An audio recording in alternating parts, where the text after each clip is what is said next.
hello, good morning, my officers. Welcome to Unacademy UPSC Articulate YouTube channel. So this is Nisha Nujumudeen, your educated Unacademy, an expert in Indian economy, current affairs and MCQs. So today we are having another interesting topic of the day, and this is a very important session because it is exclusively a marathon series on top hit list environmental current affairs topics. So before going to the topic of discussion, a quick look into my profile, guys. I am one of Unacademy's top plus faculty, handling a load of courses based on economy and current affairs and MCQs. Apart from that, I'm also an assistant professor at Hindustan University in Chennai. I also work as economist for Government of India, and I've mentored 15 lakh plus students across India as a whole. So you can just go through all the details as well. So now, back to the topic of discussion. In this particular marathon series, as you all know, every now and then, I think in a month, 2 to 3 marathons I do on a frequent basis, which is lasting for 3 or 4 hours continuously in one go or stretch on various concepts, topics, current affairs and all. So this kind of marathon series will literally help you to have a top-notch knowledge with regard to what you're supposed to study, what are the hit list topics you got to give more priority. So you'll be able to understand a lot of things like that. So here, if you see, normally I do come with economy topics, but this time I made a point that I'll come with environmental current affairs as per the request of the students again, because a lot of people found that somewhere or the other, environmental current affairs is missing for them, or they do not have much of clarity out there. So I thought, like the economy hit list topics, let's have a hit list environmental current affairs topic. So the speciality of this particular session, point number 1, we'll be doing a quick 360-degree coverage of the most important environmental current affairs topics, which is in news, okay, which will be highly useful for the upcoming mains and also for the next prelims examination.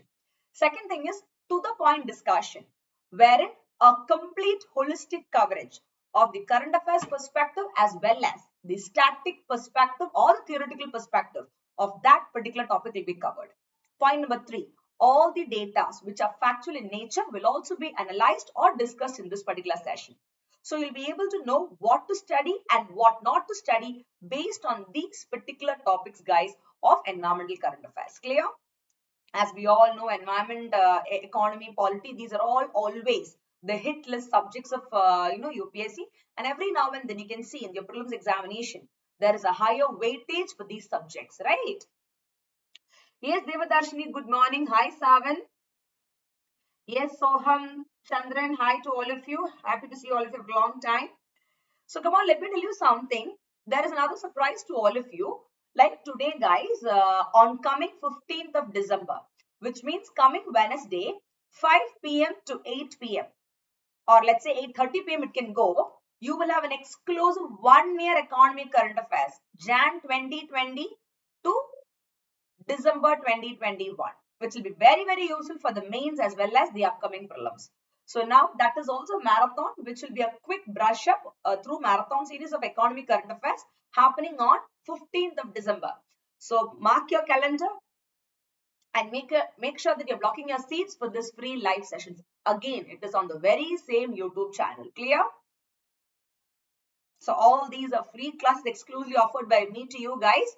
And apart from that, in the Unacademy app also, we do a load of sessions. If you go to the description box of this particular video, you can see use code Nisha IAS Live. I hope it is visible to all of you. Yeah. And below that, follow Nisha Nujumudeen on Unacademy. That is myself. You can just click that link. You know what happens when you click that link? Now, when you click that link, it will take you to my Unacademy profile. Can you see this? So now here you can find the special life classes, what I do, the plus classes, what I do and all.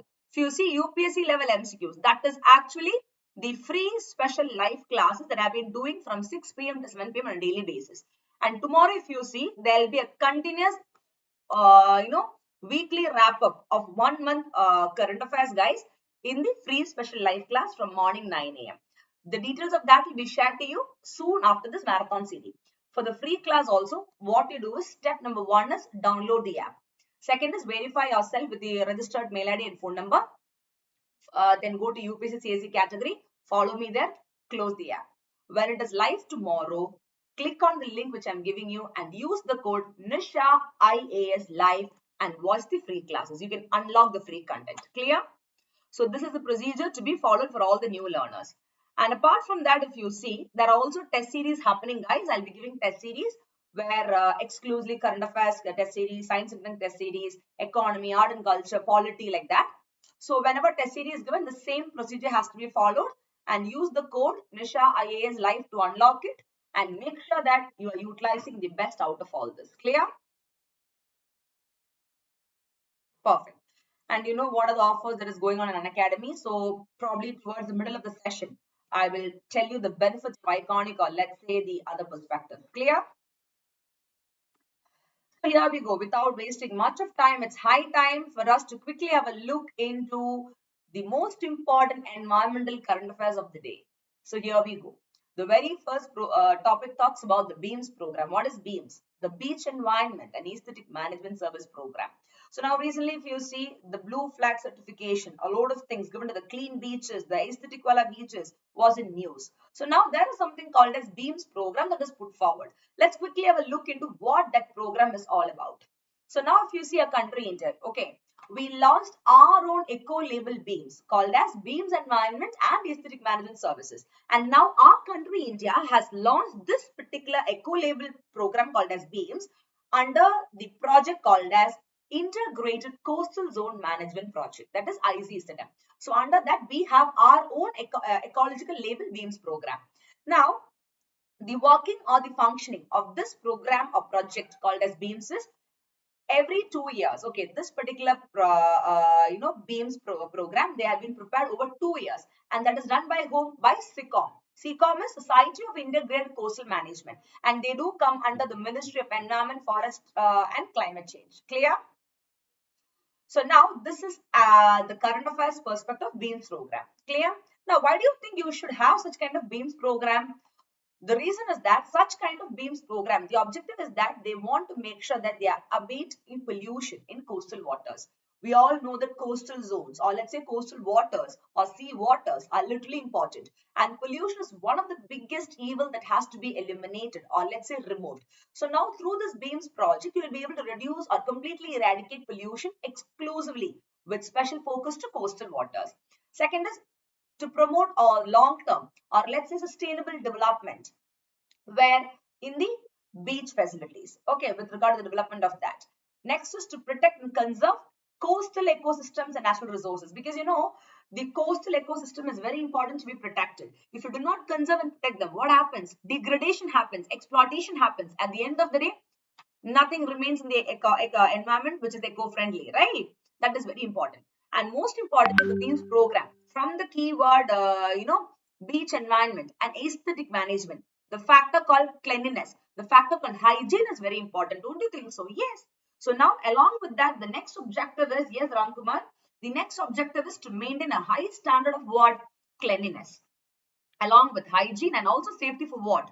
All the beach goers, that is you and me. When you go to a beach, we got to have a very aesthetic and hygiene environment out there, and that should be done in accordance with the coastal environment and regulation, because that adds to the beauty of the place or the aesthetic value.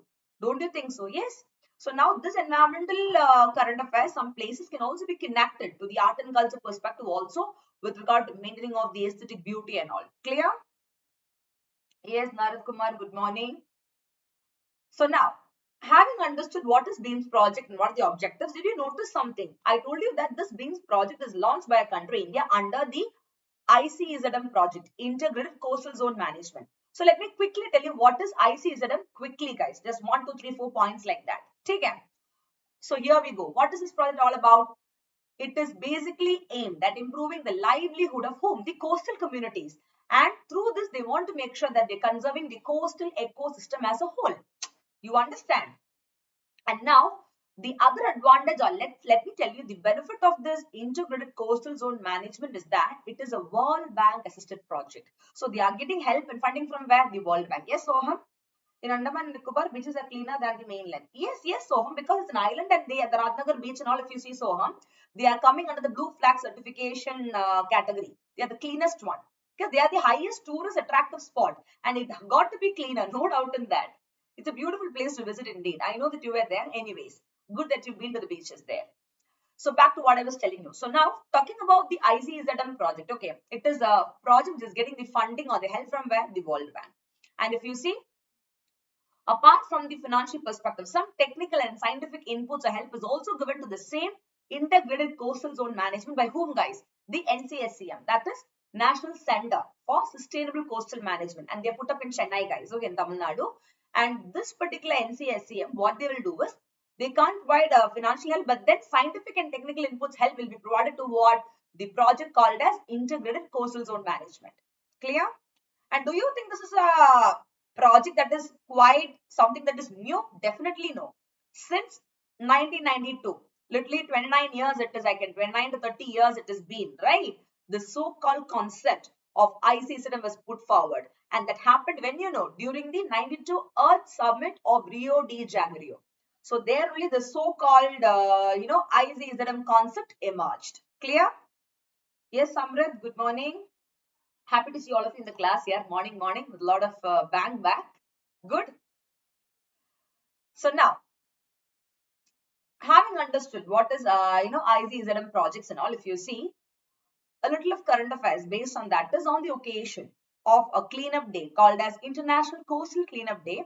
For the very first time, okay, from our country, India, 8 beaches were recommended. For what? For the coveted international eco label called as Blue Flag certification. That is, 8 solid beaches were fulfilling all the regulations, was completely in lieu with the standards prescribed internationally of maintaining the hygiene, quality, facilities, sub kuch, because only then Blue Flag certification will be given. It should have international standard, right? And yes, from our country, India, 8 beaches were recommended, guys. And if you see in Andaman Nicobar Islands, also beaches were put up, because of course that also belongs to our country, India only, right? So that is an add-on advantage. And a hats off to our country, India, for the environmental perspective that we are taking forward, right? Now, let me quickly show you a map which talks about the blue flag beaches of India. Can you see? In the coastal regions, you can see the blue flag beaches out there. You can see the flags you have in Goa, you have Andaman Nicobar Islands. Can you see this? Where all the blue flags are put up? 1, 2, 3, 4, 5, 6, 7, and 8. Yeah. Perfect. Now, let me quickly tell you where are these places. Of course, you have in Gujarat being a coastal zone, then Kerala, then Andaman. So here we go. Shivrajpur in Gujarat you have. That is one of the 8 beaches that was recommended. Then Gokla in Daman and Diu. Then if you see Kasargod and Padubirdi beach in Karnataka. Then Kapad in Kerala. The Kapad beach is very famous in Kerala, guys. And it is quite very clean also, very hygiene also. All the facilities are there. And one more thing, blue flag certification is given not only for clean and hygiene. At the same time, tourist facilities are also available there. And you have better shopping facilities, you have better, connectivity. So a lot of things are taken into consideration. You got the point. But most importantly, cleanliness is point number 1 to be focused. So that next, if you see in Andhra Pradesh, the Rishikonda beach, I hope it is quite famous. People would have been there. Then Odisha, of course, the golden beach of Odisha. And the Ratnagar beach, very famous in Andaman and Nicobar Islands, guys. So these are the 8 beaches that got into the so-called, list of getting certification under the blue flag certification. Now, what is this blue flag beach, by the way? See, I've been telling you blue flag certifications. I've been telling you these 8 beaches, have been recommended. But kabhi it's quite important for us to know what is a blue flag certifications, right? Because this particular topic called as BEAMS topic, what I'm dealing with you, is highly related to the next current affairs called as blue flag certification. So we are supposed to know the static portion of it for having a better understanding. So let me quickly tell you what is blue flag certification. Point number 1. Supposing if any beach is given a certified tag called as blue flag certification and the flag is put over there. It's not like simply you're coming and putting a flag with the blue color. No, it's not like that. Okay, this is something different. If that particular certification or the flag is put forward in one particular beach means, then the meaning of that is they are considered to be the cleanest beaches of the entire world. It's not India, guys, the entire world. Please understand. And now this blue flag is a very, very important thing, a certification stuff, because it is one of the world's most recognized voluntary eco labels, which has been awarded to whom? The beaches, the marinas, and also the long-term, or let's say sustainable boating tourism operators. So basically, to give a kickstart to the tourism sector for the environmental preservation, conservation, and the beautification only, such kind of program is put forward across the globe. Again, it is across the globe and not India exclusively. for every countries. So we're competing with other countries also in maintaining the cleanliness or hygienes or other perspective. Clear? And if a country or let's say any beaches have to qualify for the so-called certification, that is blue flag, then so many criteria have to be followed. It's not like you have to follow only a clean or hygiene environment. No, there are so many series of strict or stringent environmental, educational, safety and accessibility criteria, and that all these should be met and maintained apart from the hygiene perspective. So that is the beauty of this certification called as blue flag certification. Is it very clear, all of you? Yes?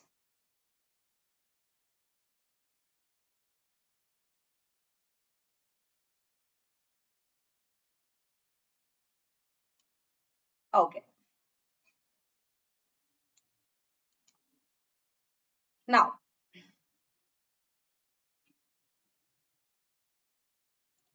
this particular blue flag program, okay, be it for the beaches and the marinas, you know who's been in charge of that? Is it a governmental staff or is it by an authority? Come on, it's not a governmental thing. It is an international, it is run by international, non-governmental, non-profit organizations called as FEE. What is that? The Foundation for Environmental Education. Please remember this. Don't get confused. It is not run by any government or any UN and all. Rather, it is international and non-governmental NGO, non-profit organizations of called as FEE, and Foundation for Environmental Education. And this Foundation for Environmental Education, let's quickly have a look into that as well. If you see, that was established way back in the year 1985. It's an old foundation, guys, and that was put up in France. Okay. And now on the lines of the blue flag certification, our country India, yeah, we are also launched our own eco label beams. So then we'll be able to, environmentally be more sustainable and contribute more to such kind of programs. Clear? So this is a point to be noticed with regard to country India. It's a big achievement actually, to be honest. That's all, my young officers, with regard to the very first topic. Now, if you see in this particular topic, we discuss what is BEAMS project, we discuss what is IZZ, Integrated Coastal Zone Management Program, then Blue Flag Certification, then Foundation for Environmental Education. One topic is equal to 4 to 5 another topics, guys. So you studied actually 5 different topics in this one topic. This is the beauty of marathon, and this is a way in which quick 360-degree coverage and the method of interengaging from 1 to 2 keeps on going. This is how you also should study. Don't you think so?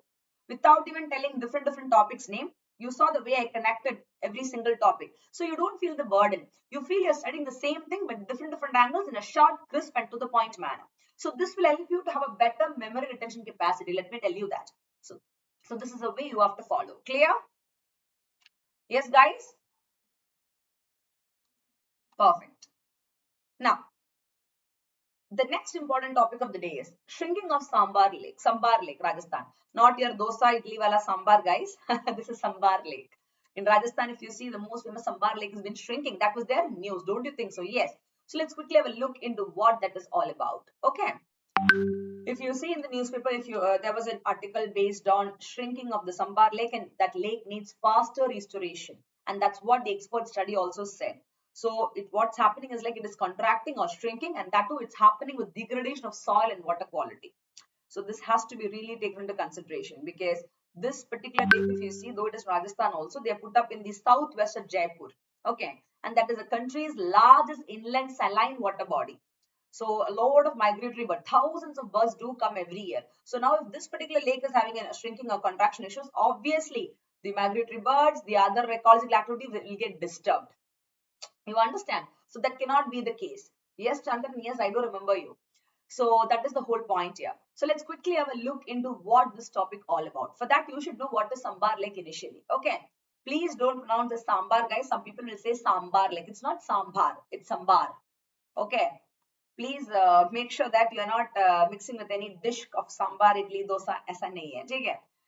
Anyways, Sambar is my favorite. That is different, being a South Indian. But this is not that wala Sambar. This is Sambar Lake. So now what happened was, like, being the lake which is having the accolades of being the most saline one, if you see according to a recent study, this particular Sambar Salt Lake, okay, the most saline one in Rajasthan, constantly it is shrinking, guys. And that too, because of that, degradation of soil and water quality is also happening. And even there has been a decline in the population of migratory birds. As I told you, thousands of migratory birds keep coming now and then. So what happens when there is a kind of decline or shrinking of the Sambar Lake, automatically the thousands of birds, migratory birds which used to come will stop. That is again having a huge impact on the environmental perspective, right? And let's quickly have a look into where is this Sambar Lake located. As I told you, 80 kilometers southwest of Jaipur, which is in the east central, Rajasthan. And I can tell you they are the country's largest inland saline water body. Saline means salty. And even if you see the Aravalli range now, it represents the depressions of the Aravalli range. When you study with the maps, you'll understand. And why is the Sambar Lake quite famous, guys? See, it is salt or saline water body. The country's largest, it is India's. So automatically, they are very much famous for the production of brine or salt. And I can tell you this Sambar Lake place now, they are one of the largest salt manufacturing units in the entire country. So preserving and restoring Sambar Lake is very, very important. And as I told you, thousands of migratory birds, every year they do come here. So we need to protect it at the earliest. So restoration is very important. Another important point is that as per the Ramsar Site Conventions, okay, this particular Sambar Lake is also recognized as a wetland of international importance. And that happened under the Ramsar Convention way back in the year 1990. So these are all the important reasons why we need to go for a speedy or a faster recovery of what? The Sambar Lake. Clear? And which are the rivers which has been connected with regard to the Sambar Lake? The Sambar Lake, they receive waters from 6 rivers, namely Samod, Khari, Mantha, Kandela, Metha and Rupangar. So these are the 6 rivers. From there, the Sambar Lakes receive waters. Clear? What about vegetation, guys? Of course, there is also vegetation, guys. See, that's because it is saline or solid doesn't mean that no vegetation can grow. If you see the xerophytic type, let's say, for example, xerophytic is a plant which has been adapted for growth under dry conditions. And Rajasthan is known to have semi-arid regions and all. Don't you think so? They're basically known for the semi-arid region, for the semi-arid perspective. So now, all the, xerophytic type of plants can grow there. The vegetation is kind of possible like that. Talking about the fauna animals, if you see, flamingos, pelicans, flamingos are the birds, and the waterfowl. They mostly, seen in this particular place. And the most famous spots near to, Sambar Lake is Sambar Wildlife Sanctuary and also Shakampari Devi Temple. For the tourist attraction spot, it is again famous. And also under the religious perspective, it is famous. Clear? Yes, Chandran. Thank you. Your inspiration to my journey to Missouri. So happy to hear that, Chandran. All the best and make sure you reach Labasna very soon. Okay. Is it very clear, all of you, till here? Now, the next important, or let's say the major concerns is the loss of area. If you see, almost 30% of Sambar Lake's area has been lost to mining and other activities, including illegal salt pan encroachments. If you see, a lot of killatrams do take place over there. So that is something to be understood as well. Clear?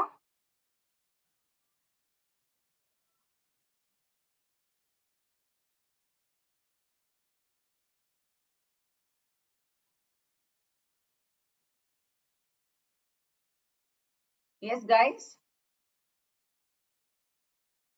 Am I audible and visible to you people? Is everything fine?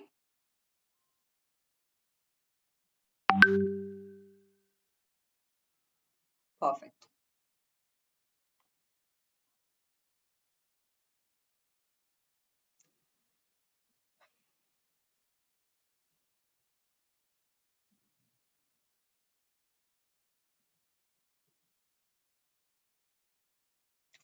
So now, having understood the importance of this particular, Sambar Lake, don't you think it's high time that we are, restoring or let's say protecting this particular lake from shrinking or deteriorating? Yes, indeed. What are the concerns which is leading to such kind of issues, guys? If you see, the major concern is loss of area. If you see, 30% of this particular Sambar Lakes area, okay, it has been lost to so many activities, as I was telling you, like mining and also other activities. And many a times there has been kallatharams or let's say illegal salt pan encroachments as a whole. That is one of the biggest concern as far as as far as the Sambar Lake is concerned. The next important thing is the livelihoods of local people. Now, if you see, due to this particular issue, guys, again connecting the first one, The loss in the area has also threatened the livelihood of a lot of local people, because they have been living with harmony with the lake and ecology. They have not been disturbed by any external forces. Now, when the area has been lost, or let's say that when there has been a loss in the area, automatically the livelihood of the people of the local people of that particular area get disturbed. And if you see this particular Sambar Lake, as I told you, it represents the depressions of the Aravalli Range. Now, the Aravalli Hills, they have decreased by, let's say, 0.1% compared to the year 1971. Okay. And this particular Aravalli Hill, always it has been a natural barrier, which is limiting the salt from spreading into other fertile areas and all. Because if the salt is spreading to other fertile areas, what happens? The fertility of the soil gets affected, because it will be more of saline perspective. Yes, Savan? Yeah, saline perspective. Yes, Prem. Nisha ma'am is very helpful waiting for winter budget explanation session. Yeah, definitely it will happen soon, Prem. Do not worry. That will be done in the special classes, okay, in the app. You can just log into that as well. Is it very clear? So now yes, Savan. So now if you see, when the salt has been kind of, spread to other fertile areas, obviously the production gets affected. And now this is a natural wall. Though the Aravalli Hills is a natural barrier, also it's a protection, right? And now this natural wall called as Aravalli Hills, if that is kind of continuing to fail, automatically what happens? It will force the people to migrate. So now, in any way, if you see or connect, guys, the livelihood of the local people gets affected. So that is something to be understood. Clear? Now, migratory birds. Another important concern, as we all been discussing. Of course, when the wetlands have decreased, obviously, the vegetation cover has also increased. That is there. But then what is happening? The wetland is decreasing, but the vegetation cover is increasing. But that is leading to what? The shortage of red algae. Because that is the source of food for all these migratory birds. Otherwise, why would these birds come here? Or even if they come and that is not found, again, it is a threat for them. Right? And if you see, when the birds come here, no red algae, no food, nothing. So automatically in this particular area, when the migratory birds are coming, it is leading to the death of these birds, which means more than 20,000 birds belonging to, let's say, about 10 different variety of species who comes here, they are dying. And every year annually they keep migrating to this particular lake, guys, due to the something called as avian botulism, which happened in the year 2019. Clear?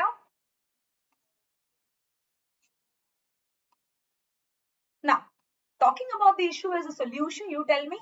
Okay, this is the issue, that is the issue. Okay, we have identified what is the issue. We know what are the benefits, or let's say the importance of protecting the Sambar Lake or Sambar Lake, right? So the next point is what you can do to stop this issue or address these concerns at the earliest for the speedy or faster restoration of Sambar Lake. Point number one, new tourist points. If you see the state government of Rajasthan, recently what happened is like they decided to identify new tourist points points at the Sambar Salt Lake. Now, this lake, if you see again, they are a part of the desert circuit in the central government's Swadesh Darshan scheme. In that also it's a part of it. And all the new destinations around the lake, including the Salt Museum, Caravan Park, then bicycle track and gardens, all these will be finalized. So new tourist points will lead to more of income and more engaging of activities in that particular area. That is the one of the important step to address this particular issue. That is one point to be understood. Clear? Next is salt train. Hey, क्या बात है? What an amazing heading ना? Salt वाला train. क्या नमक वाला train यार? See, doesn't mean they are making a train with salt. The whole point is transportation of salt. That train is called a salt train. So now a salt train which transported salt from the pans to a nearby refinery, that will also be restarted for things to kickstart in a much better way. And now what about the migratory birds? We know that the migratory birds, they're suffering from the food red algae, because when there is no wetland and though the vegetation is increased also, no red algae is there, which is the food for these migratory birds. Automatically they will start dying. We should do something, don't you think so, to literally protect these birds, due to which in the year 2020 the Rajasthan government, they decided to build temporary shelters for such kind of migratory birds near the lake, so at least we can save them from not dying. Yes, Naveen Joshi, how will this help to protect it? First point. Okay, you have a doubt in the first point, Naveen. New tourist point is when new tourist point comes, what happens is like you're giving more focus in protecting, conserving and preserving them. You understand? So now when that is being done, automatically the one side the revenue is increasing with the government to address the issues. Second thing is that it has automatically be taken care of. You understand? And the focus is given and it is not left out like that. If, so let's say, for example, the salt or the saline things are being spreading into the other fertile areas, when the tourist spot is coming, they'll make sure that the walls or barriers have been there, so it is not affecting them in any other way. Clear? Yes, Chandranisha. Is it clear, Naveen? Perfect. So now, having understood the important steps to address this issue, the next one is saving the area. I told you that the area has been lost, which is affecting livelihood of the people. You see, in the concerns or the issues I told you, livelihood of local people because of loss in area is getting affected, and loss of area is a big concern. From this loss of area only, I have derived the solution. See guys, one more thing I'll tell you, especially for the mains answer writing and all. Okay, when you write a solution, derive the points from the concerns you have spoken, because that makes a lot of sense. Let me tell you that. Otherwise, there will not be any continuity at all in your answers, or let's say the way you present it. And when you study, also study in a proper sequential order. It makes a lot of sense. Clear? Now, how can you save the area? Because we know that illegal salt encroachment is happening and all there. So now, saving the area is like all the Kallatram, or let's say the high level illegal salt production in the lake, it will be stopped through actions against all the unauthorized bore wells and pipelines, which is put forward in the region. Whereas a lot of encroachments do happen in the area, guys, that can be removed with the help of police, or let's say authority to a certain extent. But this is a point which has to be reconsidered, but still taking the help of authorities, you can save the area to some extent. So that is what they are saying in this particular context. Clear? So thus, the way forward for this Sambar Lake topic is that the authority called as SLDA. What is SLDA? Sambar Lake the Development Authority. They say that they should be formed by taking experts from multiple agencies. There should be a development authority for the Sambar Lake, guys, called as Sambar Lake Development Authority, and people from all experts from multiple agencies should be part of it, the experts, and at the same time, coordination should be developed among the administration of 3 different districts: Jaipur, Ajmer, Nagpur. That's very, very important, guys, for the working of this particular project to go forward in a holistic manner. Yes, Venkatesh, good morning, long time. Is it very clear, all of you? So this is what you should study from the topic Sambar Lake. So don't you think so? Faster restoration is indeed the need of the hour as far as Sambar Lake is concerned, taking into consideration the benefits of that particular lake, the issues and things which you can solve? Yes, of course, indeed. This makes you also think. That is again the next point to be considered. Now, the next important environmental current affairs topic is Deeper Beale Echo-Sensitive Zone. Have you heard about it? It was there in the news. The echo-sensitive zone, ESZ, Deeper Beale.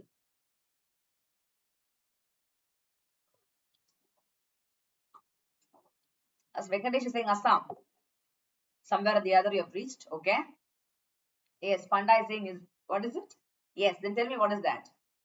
Assam, wonderful. So brilliant you people are. Good, good. So thus if you see, the Ministry of Environment, Forest and Climate Change, recently they notified the echo-sensitive zone of Deeper Beale Wildlife Sanctuary. Where is it put forward? Yes, as all of you said, kudos to all of you, it is in Assam.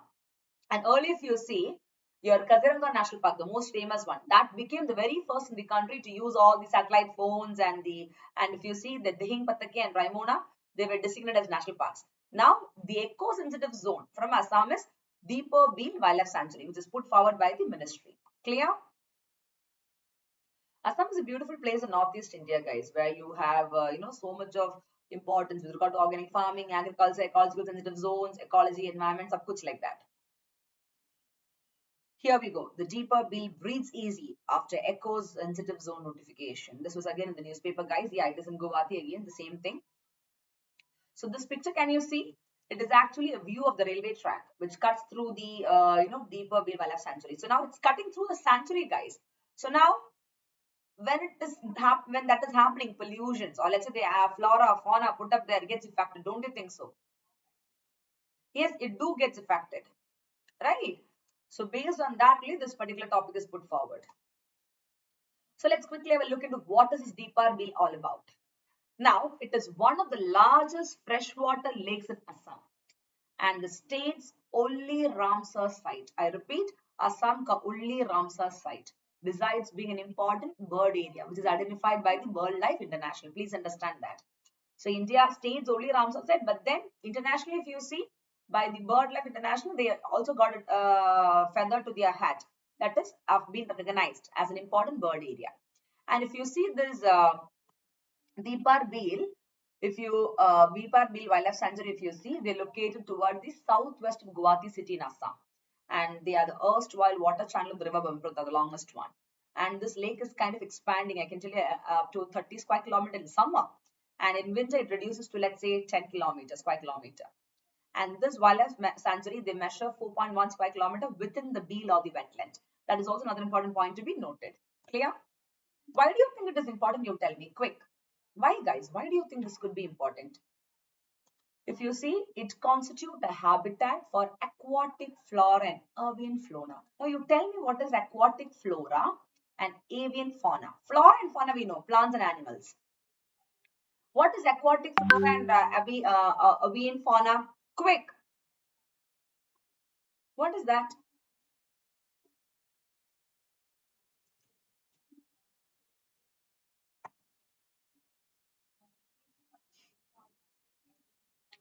See, your this lotus is there now. The plants which grow on water called as aquatic plants. Simple thing. Aquatic flora means aquatic plants. It grows on water. Like your lotus is the best example I can tell you. The plant that has been adapted to living in aquatic or water flowing environments. They called as hydrophytes. You know, aquatic flora is called as, these are all static portion of environment, guys. Please note it. They're called as hydrophytes or macrophytes. Macrophytes, to differentiate them from the other algae and also the other microphytes. Take care.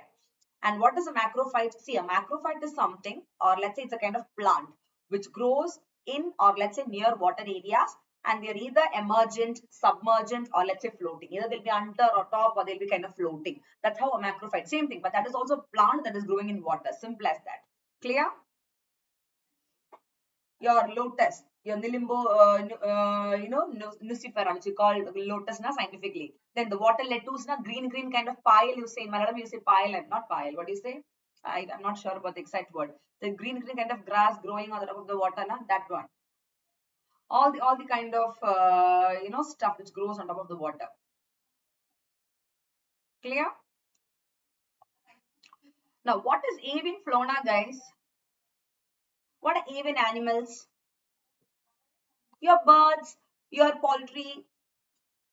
See, what are avian?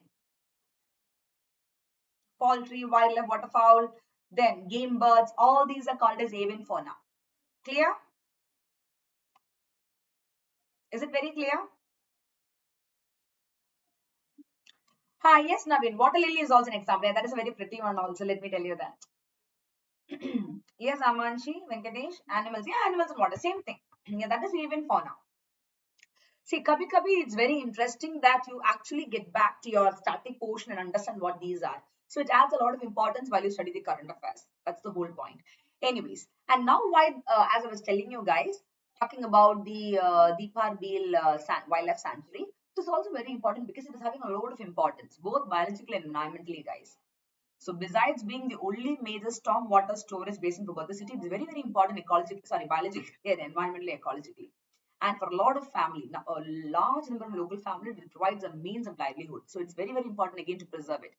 And why I'm telling you that is because recently 6 young girls from the fishing community in Assam, okay, they developed a biodegradable and compostable yoga mat called as Murheen yoga mat. You can just note it. That is also another important another current affairs to be noted. Murheen yoga mat. They're compostable and biodegradable, yeah, and that too 6 young girls from fishing community in Assam. So women empowerment, girl empowerment, education, all these related points are highly connected to this particular area. Don't you think so? Yes, very much.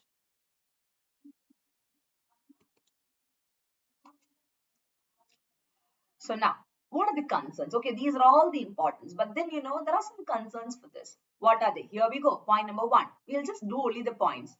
Through that points, we'll have a detailed understanding of the explanation. That is enough. Instead of reading 15 to 16 pages, no need.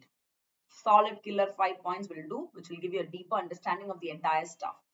The concern is that if you see the water, okay, of this the wildlife sanctuary, it has become toxic or poisonous, and because of which it has lost many of its aquatic plants that elephants would feed on, and has for decades, or let's say 10-20 years, been threatened by a railway track. A railway track is in the middle of the sanctuary, so it's been threatened by that for the flora and fauna put up there, and they are said to be doubled electrified on the southern rim. That is again causing a lot of issues. Don't you think so? Yes. That is why I showed you that picture. Next is eco-sensitive zone. Don't you think so they're eco-sensitive zone, guys? Don't you think so they're eco-sensitive zone?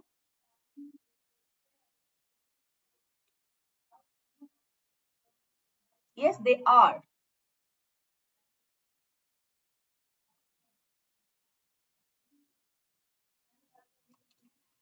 If you see, these eco-sensitive zones, or let's say ecologically fragile areas, they are kind of areas within 10 kilometers around protected areas, national parks, and wildlife sanctuary. And now this particular deep life, sanctuary is also part of NASAM, and they are also eco-sensitive zone.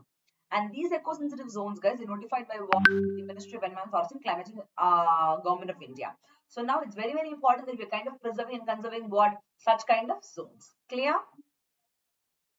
And for example, if one particular place is coming under the eco-sensitive zone means, and if these places are with the sensitive corridors, connectivity and ecologically important patches, including crucial for landscape linkage, then even the areas beyond 10 kilometer, all these can be included in the kind of eco-sensitive zone. Don't you think so, guys? The so-called, you just see the picture. Deepar Beal Wildlife Sanctuary is an eco-sensitive zone. Yes, of course it is. We can never say that they are not an important eco-sensitive zone. They are an important eco-sensitive zone. Clear?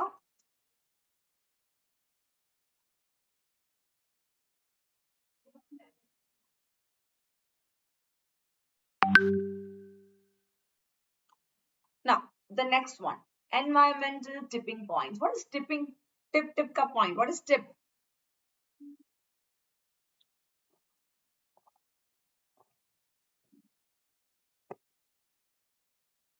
Environmental tipping points. So here we go, my young officers. The next environmental hit list current affairs of the day deals with environmental tipping points. Okay. If you see, these points called as tipping points, basically, or let's say they are essentially the thresholds beyond which the earth system are no longer able to stabilize. That is, there is a point where beyond which the earth system they cannot stabilize at all. So those thresholds are called as tipping points. And now from this itself you can understand that this tipping point is quite dangerous. So now there is a danger or a difficulty, or let's say hazardous effect of crossing the tipping points, because the danger in crossing tipping points becomes higher with more of warming. That is something to be understood with regard to tipping points. But we know these days the entire globe, we are having the issue of what global warming, that, this, etc. So now how is this environmental tipping points an important current affair topic? Here we go. The climate tipping point. Climate is a burning issue these days. We all know that, not only for our country, India, but for the entire globe. And if you see in the entire globe, if you take entire globe or world data, the world has already crossed 9 tipping points. And now this is leading to what? A catastrophic climate change. And that has been highly warned by the scientists. You can see in Amazon rainforest, okay, they have been a frequent drought. In Arctic sea ice, massive loss is happening. In Atlantic circulation, oh my goodness, there has been a slowdown since 1950s. And coral reef, what is happening? Mass die-off is happening. The beauty has been destroying like anything. And permafrost, come on, that is melting. What about the Greenland ice sheet? They are losing. The ice loss is accelerating and increasing. And the boreal forest is increasing the forest fires, which is very, very pathetic to see. And the West Africa ice sheet, you can see this. Again, the ice loss is increasing there. The Wilkes Basin, this one. Okay, this side. There, if you see, the east part of Antarctica, there also ice loss is increasing. Oh my goodness, what all is happening?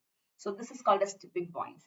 Because of the climate change and because of excessive warming, you see the most important parts, ecologically sensitive, or let's say ecologically important places or zones are getting affected. Clear? And the scientists have highly warned, because environmental factors are one of the most important factors which cause a lot of issue for the survival of the human beings. Let me tell you that. If environment is not proper, no matter whatever economic or social activity you do for the country, it goes completely in vain. That is something to be understood. Clear? So now, here we go. Such tipping points, as I told you, melting of Greenland ice, then collapse of Antarctic glaciers, and that if you see, can even lead to several meters of sea level rise. And Amazon forest, always known as number one, they have been destroyed. There has been drought happening over there. And the permafrost. Come on, you can see melting of the entire permafrost and so on. These are called as tipping points. Clear? Don't you think so, my young officers? Kabhi these issues have to be addressed at the earliest. Yes, addressed at the earliest is something to be understood. It is very, very important to be understood. Clear? Is it clear?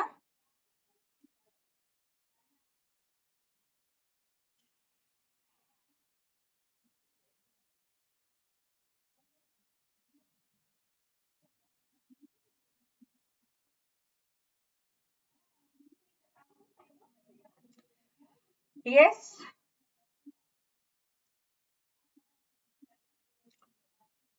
Yes, my young officers, all clear?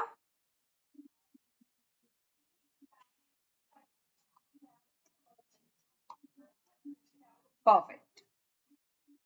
So now let me quickly tell you what is a tipping point. That is geologically what is a tipping point, or let's say geophysical tipping point. You know, I've told you what is a tipping point. I've told you what these are.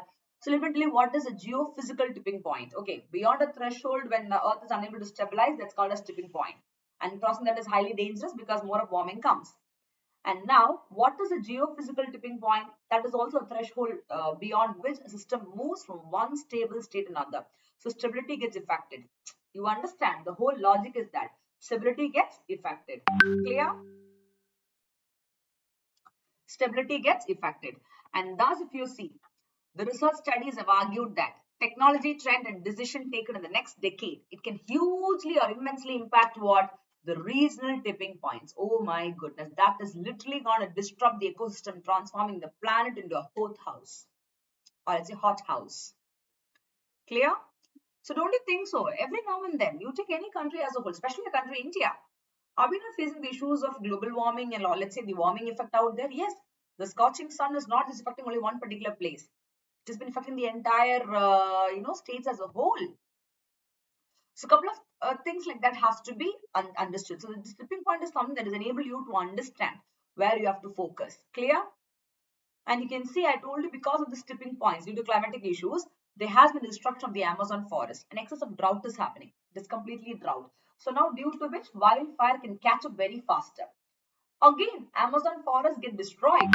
And now the permafrost, it is melting. And that is because of what? Too much of warmth. When there is too much of warming, automatically it will melt. Due to which what? The permafrost is getting lost.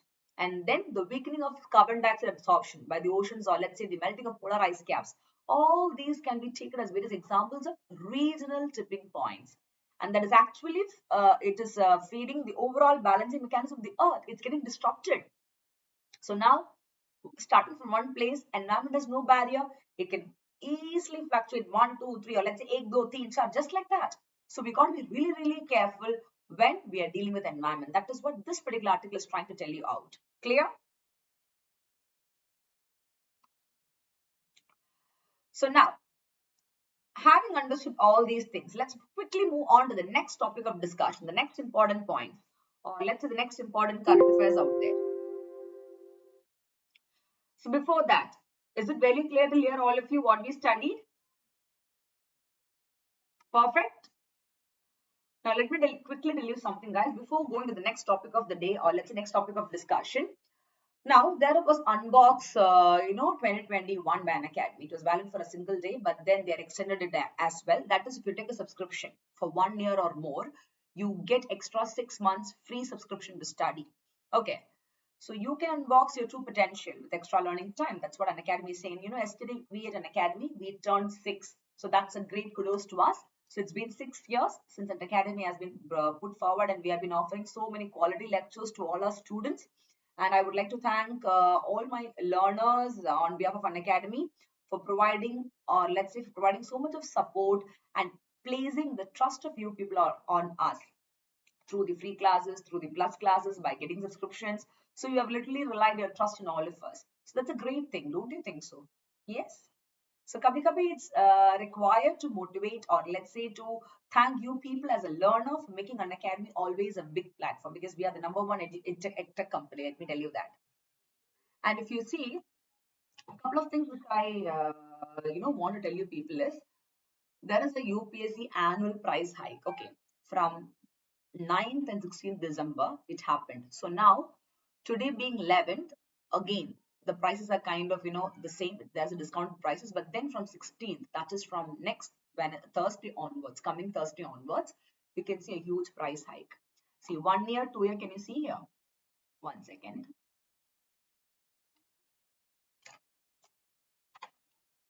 1 second. 1 year, 2 year, can you see? It is only 49, 72, etc., etc. But then on December, it was 50, 72, and 90, 500. Just by 500 rupees, they increased. And on 16th, that will not be the case. It will be again 2,000. They'll be keeping on increasing. But now the mega price hike is after 16th. So I don't want you guys to fall for that and pay a higher price. Actually, it is the decent price in the market, but we are offering at a very subsidized rate. So nobody is gonna give you, subscriptions or let's say UPSC coaching classes at a very less price. So make sure that you're getting a subscriptions beforehand using the code Nisha IAS Live. Okay, because this is not just for discounts, it will also enable you to come in the personal mentoring program as a whole. Most importantly, you can join all these batches. Every Wednesday, UPSC CSE batches happens. English, Hindi, bilingual. By the top educators, including their Unacademy. We even have the optional carnivals happening by the top people. Then, if you see, we have free test series. Even I am having my test series. That is, you can see Mrinal sir is having, myself is having, called as Nisha's Monday, Nisha's Tuesday, Mrinal's Monday, like that. So we have test series, 20 MCQs, 20 minutes.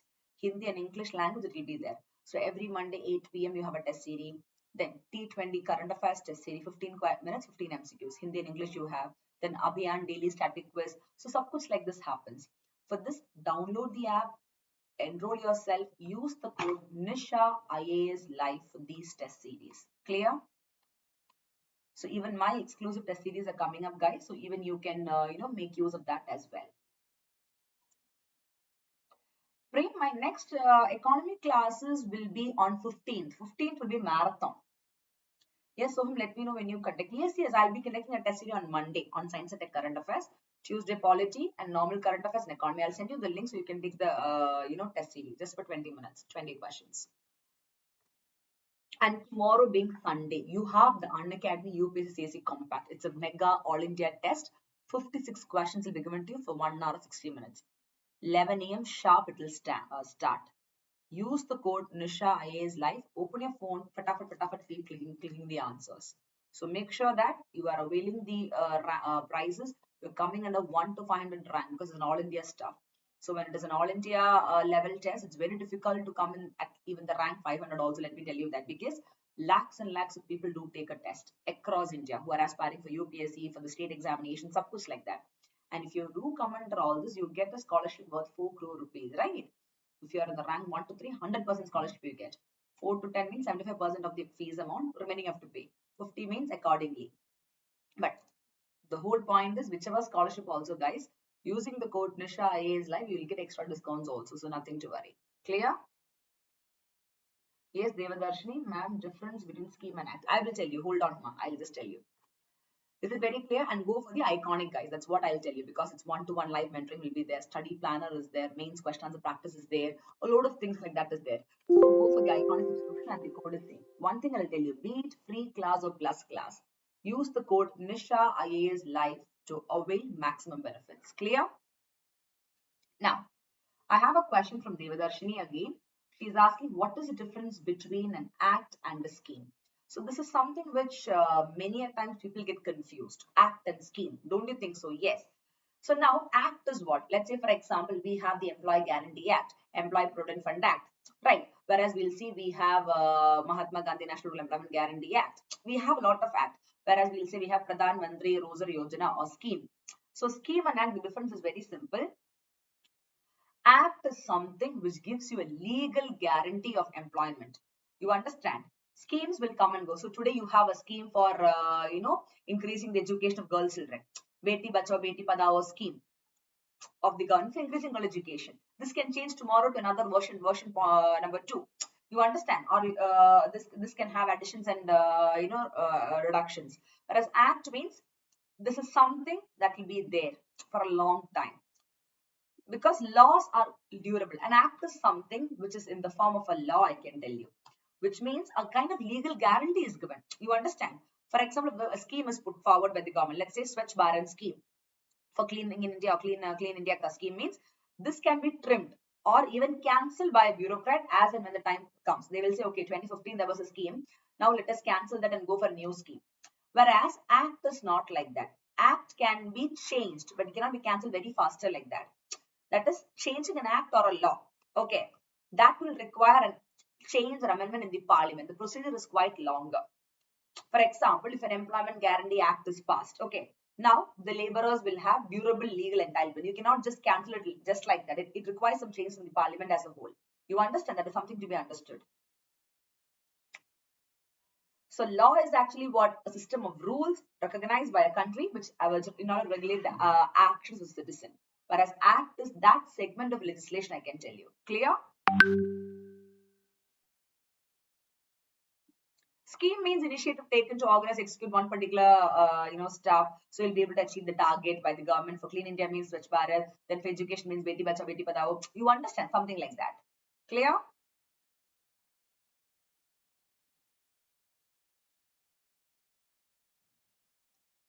Perfect. And that is a very good question asked by you, Deva, because sometimes people get confused as to what is the act and scheme and all. Good that you're asking even simple questions. And she is also an iconic student. Good to know that your preparation is on the right track. Very good. That's a kudos to you.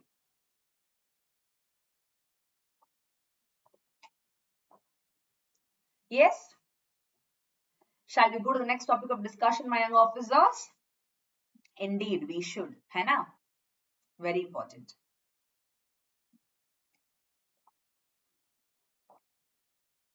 Perfect. Here we have another interesting topic, CITS. Your sites cut topic. The next important environmental current affairs topics under the exclusive marathon series for you people is here. What is this? The CITES. The convection on what? Convection on international. What is the convection? Convection on international trade in endangered species, right? So that is a topic you're going to discuss. Let's quickly have a look into all this. You would have been hearing about endangered species, critically endangered, vulnerable, threatened, etc., etc., etc. So now all these comes under the CITES. Every now and then this comes in the news, and this is a very, very important hit list topic. Let me tell you that. Important hit list topic of environment, because endangered, critically endangered, vulnerable, all these are the keywords in which questions can come for examinations. Clear? And if you see the previous year question papers also, many a times the same questions have also come. Here we go.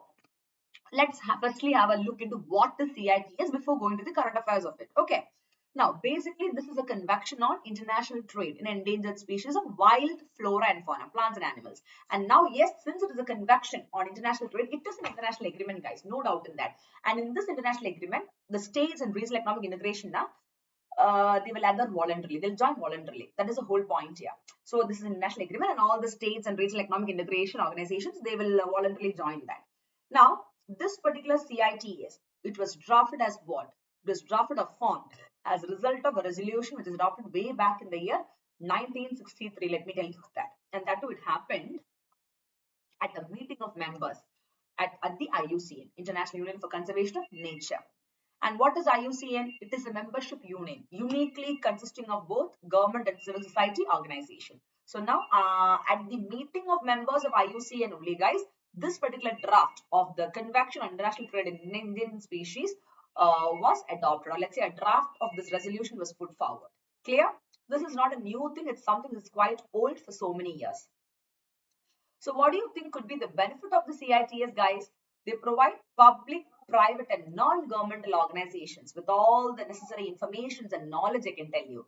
And also they give them the tools through which they enable human progress, economic development and also nature conservation to take place together. So that is something to be understood. Clear? Now, talking about CITES, though the CITES was drafted in the year 1963 also, okay, at the meeting of members of IUCN. Officially, when was it adopted, guys? It took some years. It took more than 10 years, guys, 10 to 12 years. 63, the draft was brought in, but officially it came into force in the year 1975.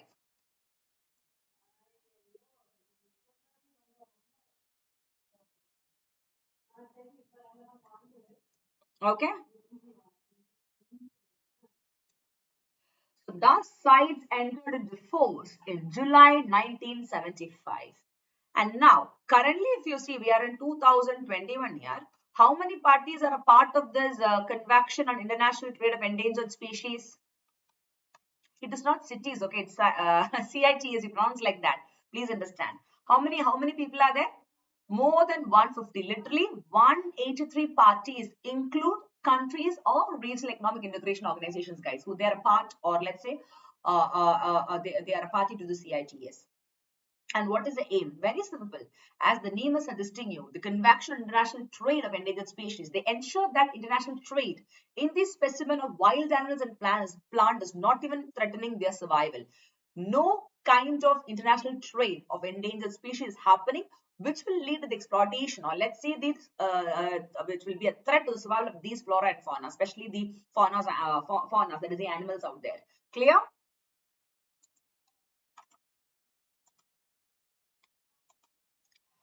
Now, who administers the Secretariat of CITES, guys? The UNEP, that is United Nations Environment Program. And again, they put up where? They put up in Switzerland, guys.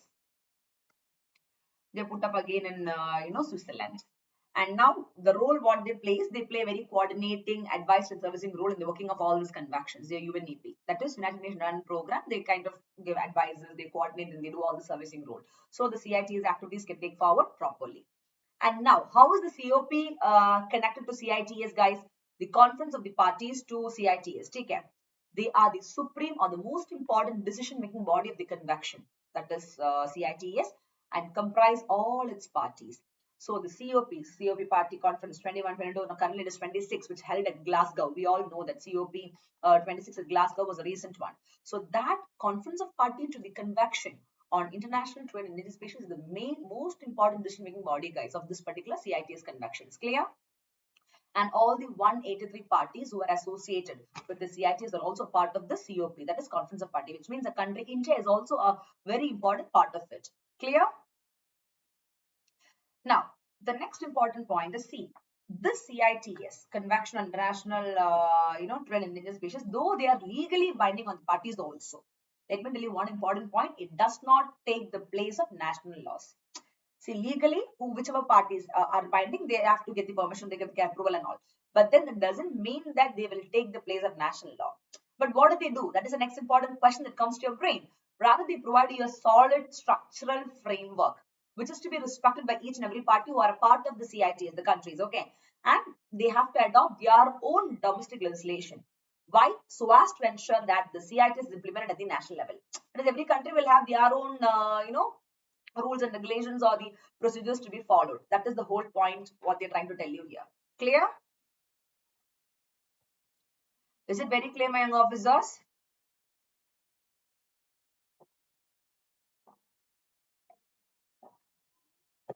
Come on here, you gotta have the Josh. I cannot see the Josh in the class. It's a marathon session. People are sleeping over what? Saturday morning. It's Saturday. Saturday doesn't mean that you'll sleep. Saturday parties are in the evening, not in the morning. Let me tell you that. Yes?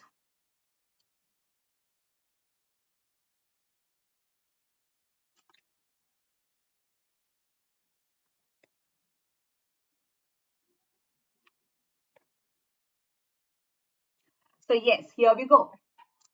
That's it, my young officers, with regard to CITES.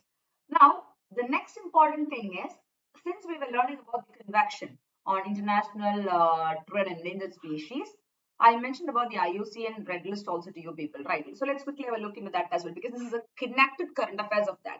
The IUCN Red List, many a times, a lot of species that you study do come under this category. And people do get confused how to memorize whether one particular species comes under vulnerable or threatened or critically endangered, etc., etc. People do get confused in this particular topic. And I used to tell you to write and keep as a chart in your, a room where you can see the IUCN Red List and other perspective as a whole. So that one particular year's, Red List area of species can be memorized by you every now and then when you visit your room and see the wall. That's the best way of memorizing the species, guys, which comes under the IUCN Red List as to whether they are put up in the vulnerable category or critically endangered category or normal endangered category, etc., etc. Clear? So now, here we go. NEDD, that is not evaluated. Then this is how actually they categorize. As per the IUCN Red List, they'll categorize the species into following structure. One is not evaluated, then data deficient, DD. So they will not take into consideration that. Next is LC, least concern, which means, yeah, that particular species is more in number. So there is no need for us to keep nagging on the same. Then the next category is NT, called as near threatened. Okay, they are kind of entering into threatening stage, so we have to give a little of protection to save them. Sometimes if you do not even look onto the species conservation, they become vulnerable. So if you don't protect, they'll go to endangered or critically endangered. And if you don't take care of this endangered or critically endangered, come on, they completely become extinct. No news. For example, the dodo species. Today they are extinct. We don't have dodo species here, right? They were vulnerable, no action was taken, they became endangered, critically endangered, hunting and excessive poaching kept on taking place, and finally today they are extinct. We cannot even find the remains, or let's say a kind of any sort of evidence of that particular species except in the pictures. That's the whole point to be understood. The dodo species now, which looks like a duck. Dodo, you know, na dodo, how does dodo look? You remember I've shown you a video also, guys, of that dinosaurus. It's time. It's now or never. So let's not go for extinction. You remember? I'll show you that. After the class is done, I will show you once again that video, because it's very, very important for us to understand that saving the environment is very, very important. No? Very, very important. Anyways, let's quickly have a look into what is IUCN Red List in a short, simple and sweet manner. Basically, the International Union for Conservation of Nature called as a Red List of Threatened Species. Okay, or it is also called as the IUCN Red List or Red Data Book. It is the world's most comprehensive, or let's say the complete inventory of the global conservation status of all the biological species. That particular red data book consists of the entire species of the world. Okay, the conservation status. Are they vulnerable? Are they threatened? Are they least concerned? Are they endangered? Are they extinct? What could be done? Etc. etc. And this is not a new organization. This union has been there since 1964. Please note it. So it's the oldest one as well. And basically, why do you have such kind of red data book? It is basically like you made a register with regard to your attendance or your presence of something. Now, similarly, this book is maintained because it uses a set of criteria to evaluate the extinction risk of thousands of species and also the subspecies. So IUCN Red List, or let's say Red Data Book maintaining, is very, very important, guys. No doubt in that.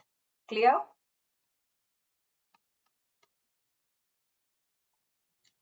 Now, it's not like it is applicable only to one or two species. Rather, this criteria is relevant to all the species and all regions of the world.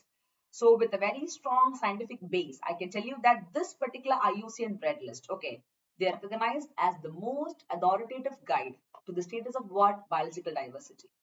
Which means, yes, IUCN Red List or Red Data Book do have a lot of meaning and it do have a lot of importance with regard to conservation and preservation of the biological diversity as a whole. And if you see, you have so many similar red data books and other books produced across the countries or organizations. I can tell you a lot of regional red lists are produced, and it talks about, or let's say it access the risk of extinction to species within a political management unit. But over here, the IUCN Red List or Red Data Book is something that consists of the entire data of the global species. I can tell you. Now, as per the IUCN Red List is concerned, these species, they are classified into 9 groups, as I told you before. And now this classification is based, or let's say they have been done on a particular range of species which are least concerned, vulnerable, critically endangered, etc. etc. For that, what do they do is into 9 groups, and the species are classified by the IUCN Red List. They are specified through criteria like the rate of decline. For example, one particular species, if the population is declining, okay, something is wrong there. We have to take care of this. We have to have a little of analysis of the same that comes to your brain. Don't you think so? Yes, of course, it do comes to the brain. No doubt in that. You understand? So that is something to be understood. Then the population size, the same thing. The area of geographical distribution, the degree and population and distribution fragmentation. So all these are taken into consideration when species are put forward, or let's say classified in the IUCN Red List. Yes, Narad Kumar? Perfect. So now, simply you cannot say, okay, this particular species belongs to vulnerable or endangered. No, you cannot categorize just like that as per the IUCN Red List. There are some criteria to be followed. So now there will be an emphasis on the acceptability of applying any criteria in the absence of high quality data that consists of the suspicion and potential future threats of the species. So then based on that also they kind of categorize or put the species in that particular list. You can see EX is extinct, EW is extinct in the wild. That's the whole point. Now you can see passenger pigeon, woolly mammoth, moa, Panamia, golden frog, gog rail, and a horse called as Przewalski's horse. Okay. Now these out of these 6 species, 3 of them are in extinct category. Another 3 is extinct in the wild. You cannot see a golden frog these days. Can you see? No. And the goam rail, which is like a crow, you cannot see that species anymore today. If you see out of all the species that have ever lived, I can tell you 99.9% of them are now extinct. And the IUCN, they have documented 830 species known to have gone extinct since 500 AD. Oh my goodness. Which means ever since for a very long time this is happening. And currently if you see the IUCN, that is International Union for Conservation of Nature, they have identified 69 species, or they have listed 69 species as extinct in the wild. Completely gone. You cannot find a golden frog anywhere unless until you apply a golden paint on them. Right? And these species have been extirpated from their natural range and now exist only in captivity. You can see here mountain gorilla, black rhino, California condor, they're all in the category of critically endangered species. If you see blue whale, the biggest mammal, the brown kiwi, green sea turtle and tortoise are all very, very important Hitlist topic. They're all endangered. We have to take more care of it. Then the polar bear, African elephant, lion. African elephant is also declining, guys. They're all vulnerable. If you don't take care of them, come on, the population deteriorates like anything. And can you see lion? Previously it was tiger, but now the population of tiger has increased. So now lion has been on the forefront. Clear? Whereas alba tuna, jaguar, monarch butterfly, all these are near threatened. You have to take little care, otherwise they'll come into vulnerable and endangered. The series goes like that. Whereas bald eagle, grey wolf, see eagle and all you cannot catch just like that. So they are kind of least concerned. It is kind of okay. Clear?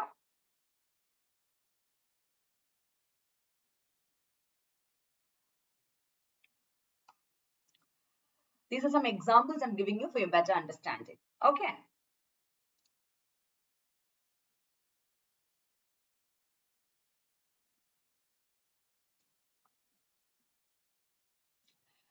Now, when does the species become extinct?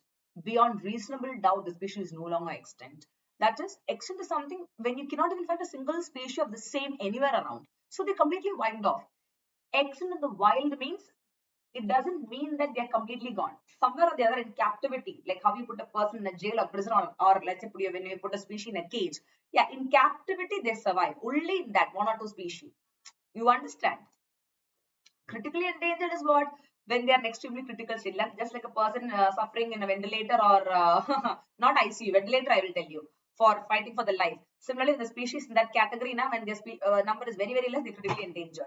And endangered is like when you're in the ICU. Critically endangered is when you are in the ventilator, and endangered is when you are in the ICU. You can think like that. That is the best way to memorize.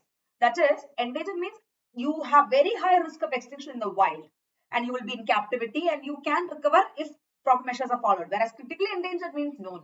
The situation is so critical, the chance is like 90:1. 90% loss and 10%, or let's say 10% you can save. So that you have to follow very strict measures to bring them back to track. You understand? That is something to be understood. Then vulnerable is like a species that is vulnerable when they meet one of the 5 red list criteria and you consider to be a higher risk of unnatural or human caused extinction. Stuffs like that. Near threatened is like they are at a high risk of extinction. They are close to that in the near future. That is coming days that this can happen. That's what they're trying to tell. But those are kind of okay. And least is they will not become extinct in the near future. There are a lot of populations out there, so it can carry forward like that. Clear? And thus, in the IUCN red list, couple of things are quite important, guys. Point number 1, threatened embraces the category of critically endangered, and vulnerable. That is, if you say one particular species is threatened, which means they can come under the category of critically endangered or vulnerable category. Clear? So this is a generalized term. Threatened is a generalized term that can be used even in the multiple choice questions that can be given to you. So it is up to you to make the best use of it. Clear? Yes, my officers, very clear.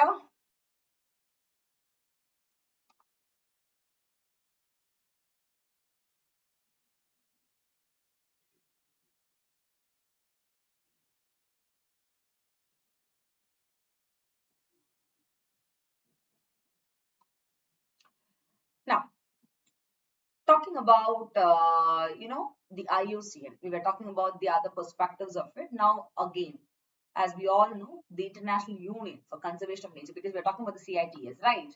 When you spoke about the CITS, we have to talk about the IUCN red list also. I told you what are the red list here.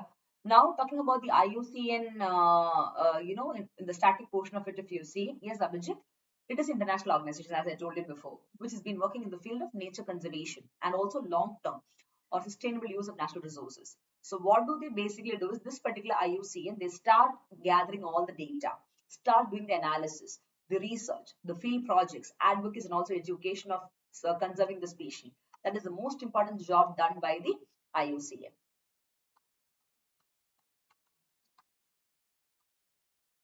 So basically through this IUCN, guys, if you see, as you saw about the CITS, that is also in the year 1975 they were brought in. But if you see IUCN, it was in the year 1948, way before the CITS, that is Convention International Trade of Endangered Species. Now before that itself, the IUCN was put forward on 5th October 1948. That too again in France, the same place only like CITS. And the mission is nothing but they have to influence, encourage, and help societies throughout the world. So they'll be able to conserve and preserve the nature of natural resources, and they make sure that they are using the natural resources, which is highly sustainable with the ecology. That is, it's not going to do any sort of threat to the environment. That is the whole point out here. Clear? So basically, if you see in the year 1948 in France, when IUCN was established, what happened was like the representatives of governments and conservation organizations, spurred by UNESCO, United Nations Education and Scientific Cultural Organization, they signed a formal act. And then they constituted the IUCN, that is International Union for the Protection of Nature. Clear?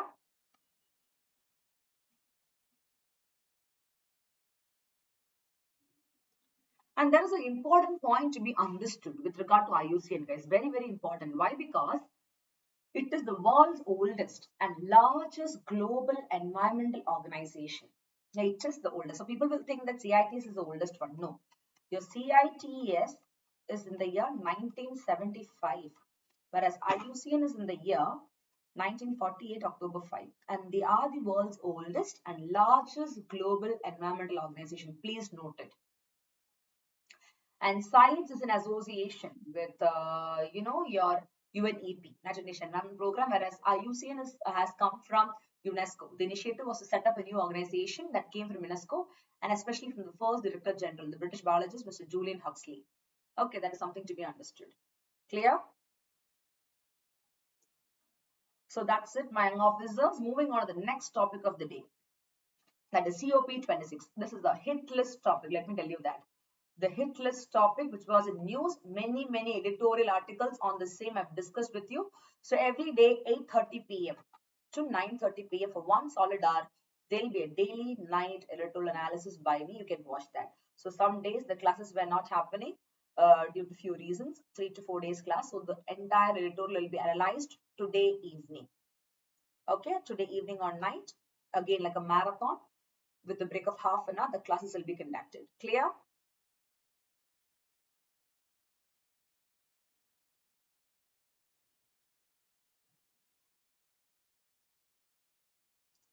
And please ignore the heading. There's a spelling mistake in the heading, guys. The R for current has come in environmental liability, the extra R. Please ignore it. Okay, that is a typing error.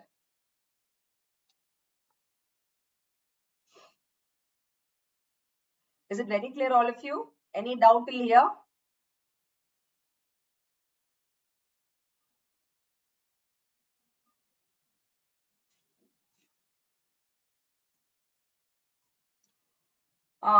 Yes, Abhijit. Presently, IUCN headquarters is in France. Presently, it is in Switzerland, Abhijit. When they were put forward, it was again the formation took place in France, but then currently it is in Switzerland. Exactly in Gland, G-L-A-N-D, Gland, Switzerland. Okay, you can just write it if you want. Gland, Switzerland only. The headquarters is. Clear?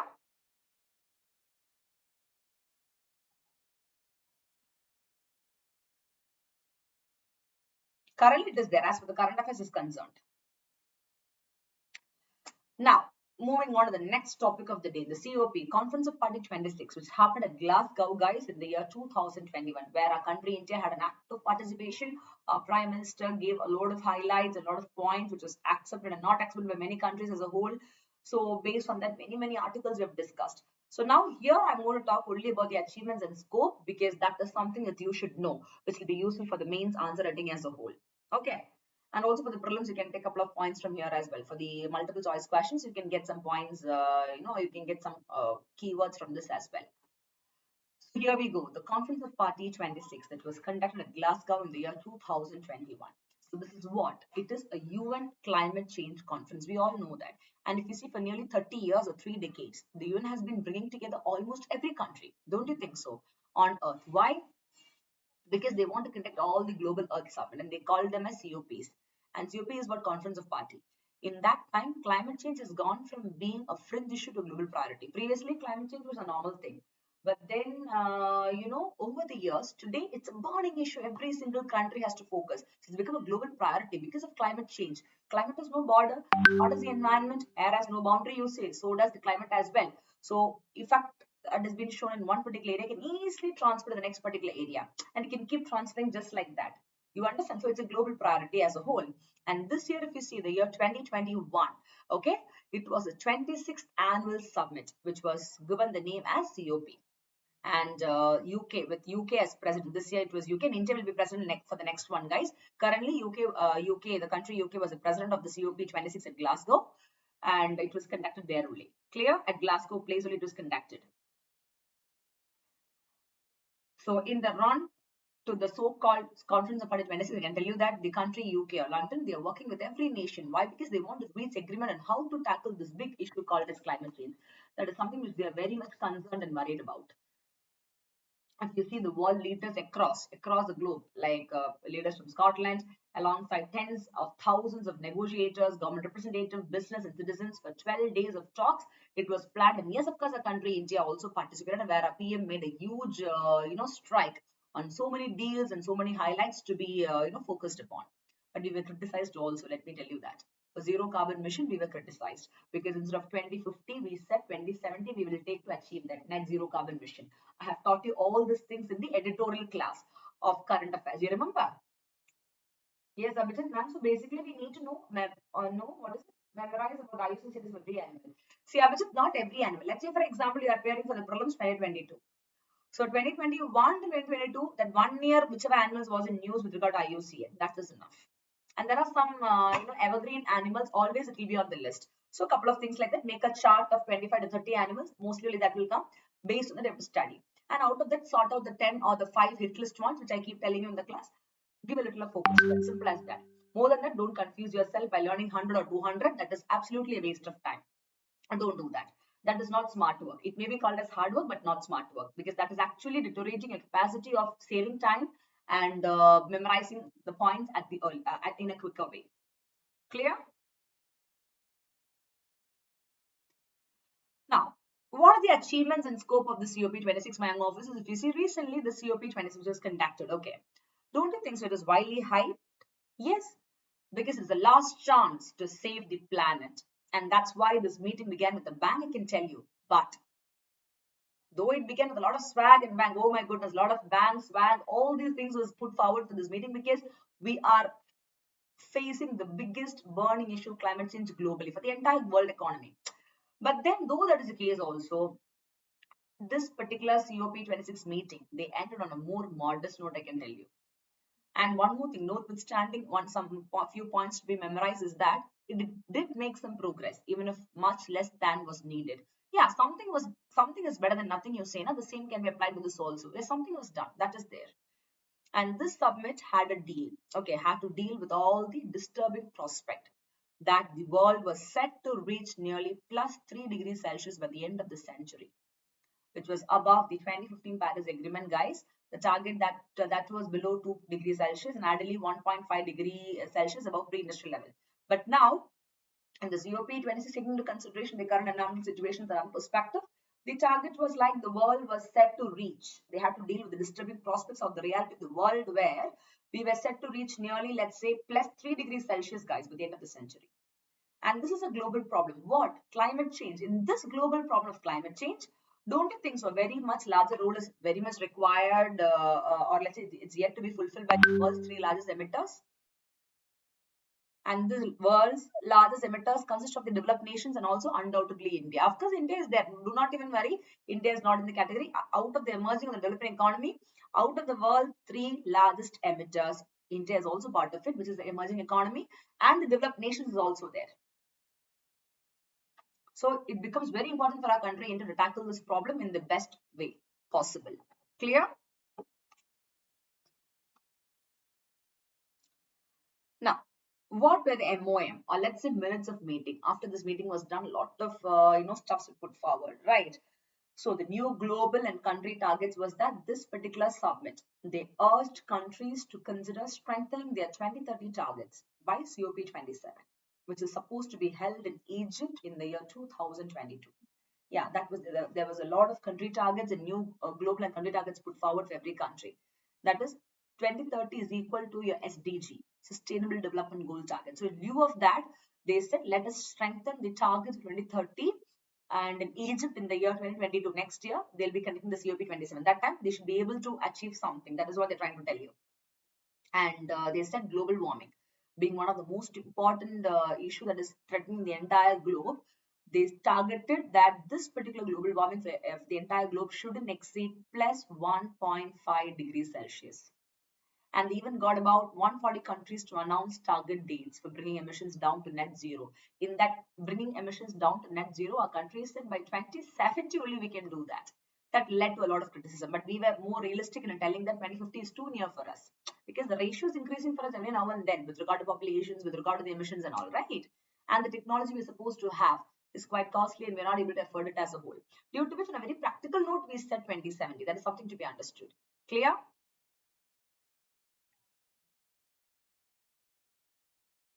And whatever achievements that has been put across in the COP26 meeting or conference, I can tell you the achievement is quite important as in the Paris Agreement because the developing countries like India, they did not agree to reduce emissions, but just the emissions intensity of GDP. That now here that is not the case. Here things were more in a favorable sense because the global warming situation is really it is threatening the survival of the human beings to a greater extent. And of course, the country India, we also joined the concept. That's what I told you. Announced a net zero target of 2070. See, 2030 is what the meeting conference said. At least 2050 you could have gone. But you're taking how many more years extra? It's not 20, rather 35 to 40 years we are taking. So now this is a step ahead from India's past position because we never accepted the need to reduce emissions. But today, we are kind of saying that, yeah, it will take more time for us. So another important point to be noted is that the glass breakthrough agenda. So one of the most potentially important development which came out or let's say emerged out of the COP26, but it happened actually outside the COP process, guys. It was the Glasgow breakthrough agenda, and 42 countries, including India, endorsed it. So that was we were so strong in what we wanted to do, and it was a kind of collaborative or let's say cooperative effort to increase or accelerate the development and deployment of clean technology and also sustainable solutions, guys, in areas like road transport, steel, hydrogen, and clean power. So that in all our country, India also actively stood. The kind of coordination, unity, teamwork, which was there. Clear? Then if you see the phasing down coal consumption, which we all know that coal is the dirtiest of fossil fuels. Come on in, dirtiest of that. And early phasing out of coal is clearly desirable. So we wanted to make sure that the coal consumption has been put down. And European countries, if you see, they pushed hard for its phase out. However, developing countries like India have resisted this because coal is an important fuel for us also, right? So that is the case. Clear? So instead of going for a complete phase down, what did India said? See, let's not go for a phase down of coal consumption because coal is quite important for our country's growth. That is also there, being the most important energy resource. So India said, okay, chalo, let's go for a middle path. That was suggested by a country, India, and that was referred to at the COP26, calling for a phase down of coal-based power. Clear?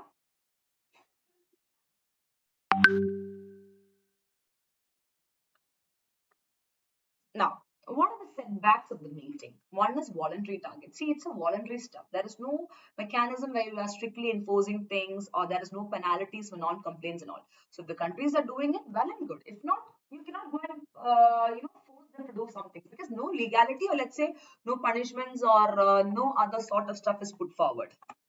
And many targets, whatever is put forward in the COP26, they kind of conditional on availability of adequate financial support. Let's say, for example, if India is not getting sufficient financial support from the other developed countries, then they can say, come on, lack of fund has not allowed us to do this. You got the point. So this is something where it is voluntary in nature. So achieving of the required targets is like the pendulum. It can go this side also, it can come that side also. If there is no particular strong force to say, okay, this has to happen. You got the point.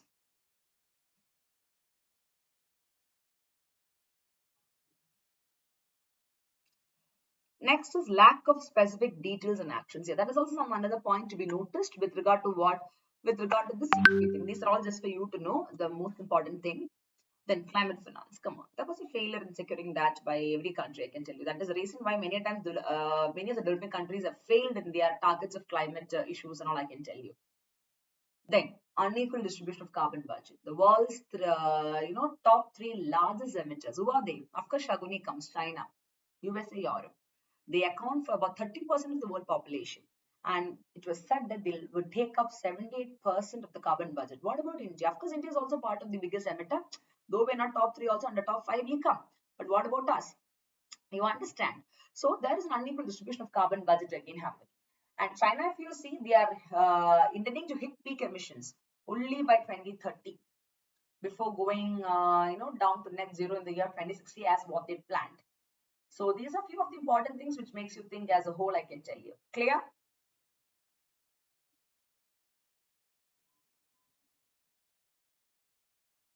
Is it very clear, all of you? Pakka? Many a times Glasgow cast have discussed with you people, so it should be actually easy for you to understand this. There shouldn't be any difficulty as such where you will be finding it difficult to get this into your brains, if I'm not wrong.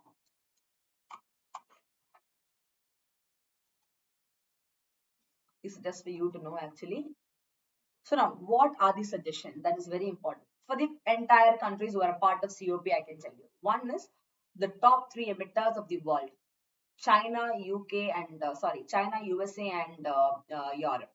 So the suggestions for largest emitters is that China, what do they say is that instead of increasing emissions up to, let's say, 2030, as currently declared, they have to keep them at their current level for a few years and then let them go to net zero by the 2050. That makes a lot of sense.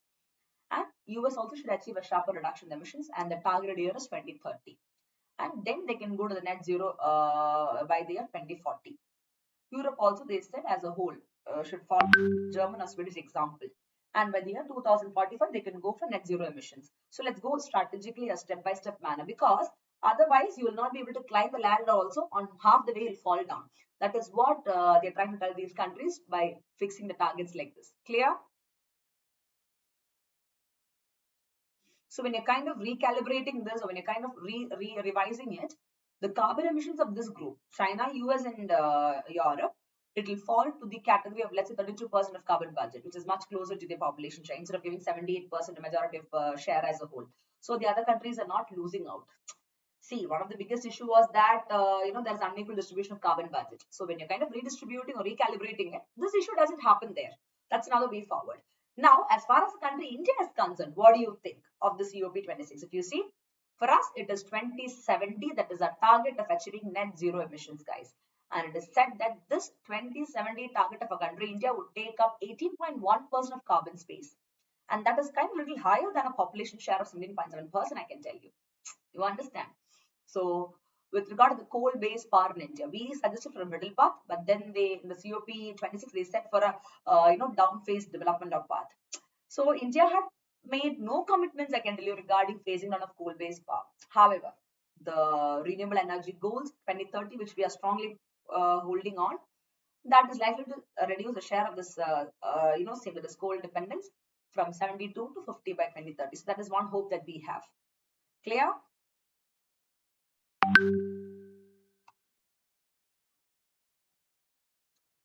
Now, what else can a country India do, guys, for adhering to the climate change problem and issues as a whole, as per the COP26 conference?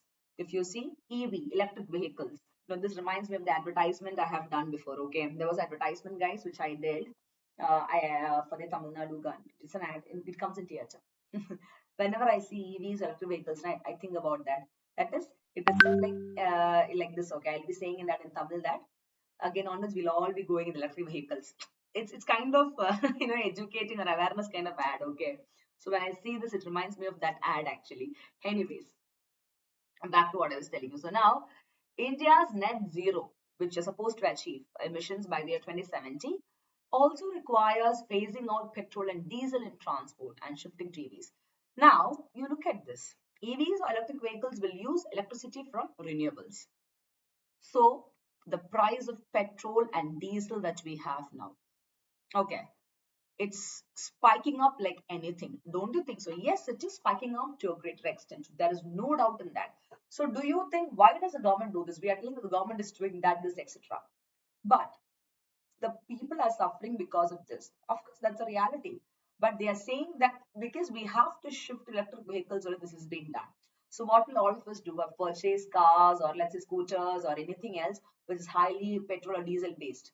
Can all of us discard that and go to the EVs, electric vehicles? That becomes a big question actually. You know, it really becomes a big question, let me tell you that. So thus, in order to make the country's entire fleet emissions free by the year 2015, the government may even consider announcing against the sale of fossil fuel based vehicles after 2035. So in some years, that's it. We're not going to have any petrol, any diesel wala vehicles. Only electric vehicles will be there. So get ready to dump your cars or scooters or bikes or whatever you have and get a EVs or electric vehicles, guys, because we never know. The product that we have at our home cannot be utilized by us. That is, you can't run a car without a petrol or a diesel, or a scooty without a petrol or a diesel, right? So get ready for the EVs very soon. That's the kind of notion, that's a kind of warning given by the government to us. You see, if that is the case, the public transports, the buses, all these things will face a lot of issues, no doubt in that. The entire structure has to be modified, but that will again take some time. But meanwhile, the prices of all these fuels will keep on spiking or increasing, leading to a huge destruction in the pocket of the common people, because we cannot afford this, right? 1 liter of petrol is 101 rupees in Tamil Nadu and Kerala 110. Last month, if you see in Rajasthan now, it was 122. Oh my goodness. Whereas in neighboring countries like Pakistan and Sri Lanka, it was just 65, 70 and all. So what are we doing? Where are we going? This is something which makes us question, it makes us think. Even the price of gas, if you see, last week it was, the commercial gas was like around 2,300. Oh my goodness. The domestic was nearing 1,000 and 1,000 plus. So this is affordable by a normal, family? Definitely no. So something has to be considered and something has to be done, which is indeed the need of the hour, right? Because these are all the basic things. One side you say Ujjwal scheme, one side you say providing 8 crore free deposit free gas connections to the household LPG, liquefied petroleum gas and all. But if the price is shooting up like this, means whom it will benefit? You understand? Other people will stop using it and still they'll prefer cooking in the firewood is more important, more of a convenient they'll feel. It is okay to have some pollution, but at least the money remains in the pocket, they'll start thinking. This is something that is really happening, guys. Don't you think so? Yes. Don't you think so? It really happens?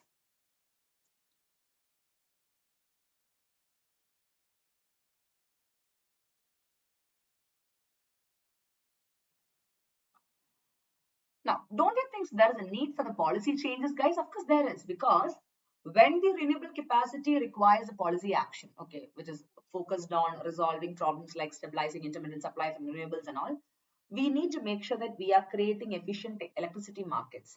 And we have to fix the financial weakness of our country, India's discoms and distribution channels. Otherwise, we'll be in a huge trouble. Let me tell you that. Clear? So in the coming years, we have to build a very strong domestic policy agenda, because these actions are not specified or put forward in the nationally determined contributions also. Let me tell you that. Clear? So thus, the so-called COP26, which is put forward at Glasgow, It is said that it is a promising start in emission reduction. However, that is on the part of all the global largest emitters, China, UK, and Europe. Of course, India is also part of it, undoubtedly, but still the largest emitters, for them, it is actually a promising start. And much more is expected to be done, let me tell you.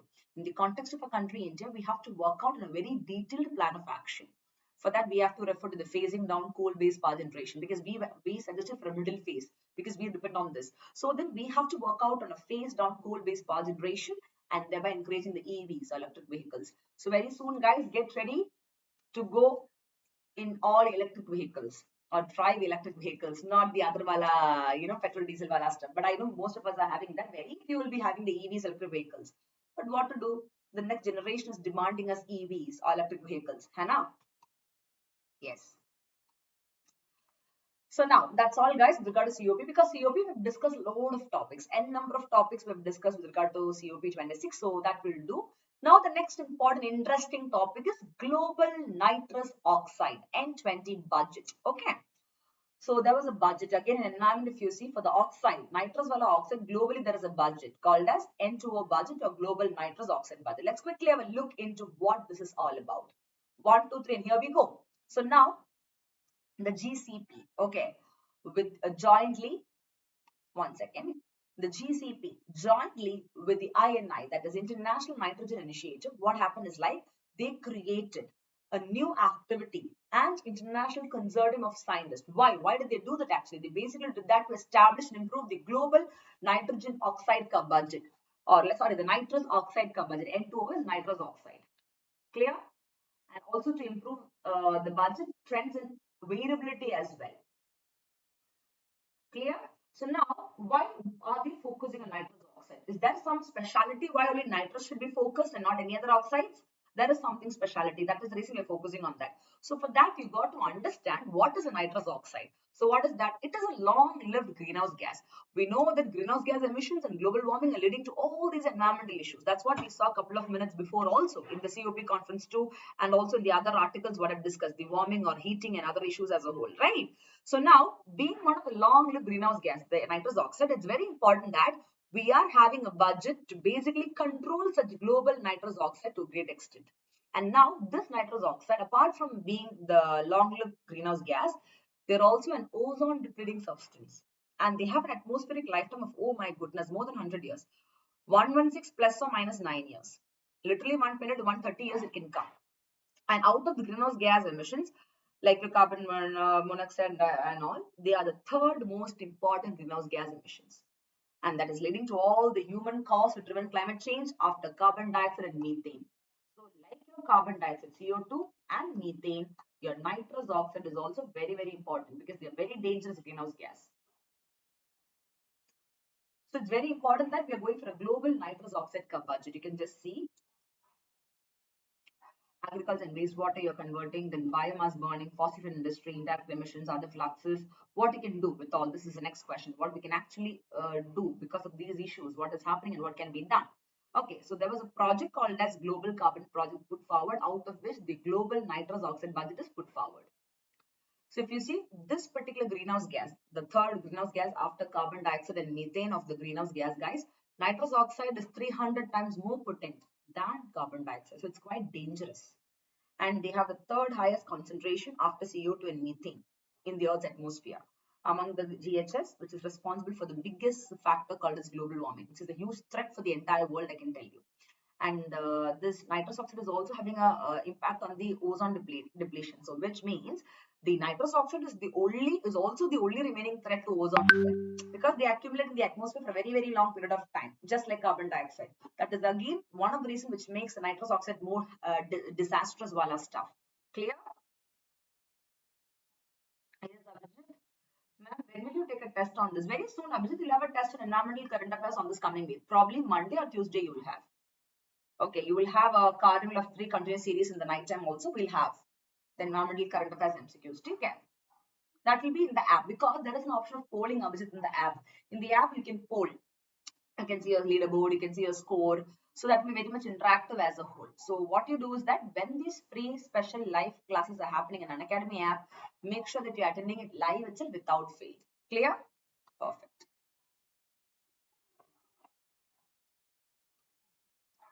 Now, did you see this?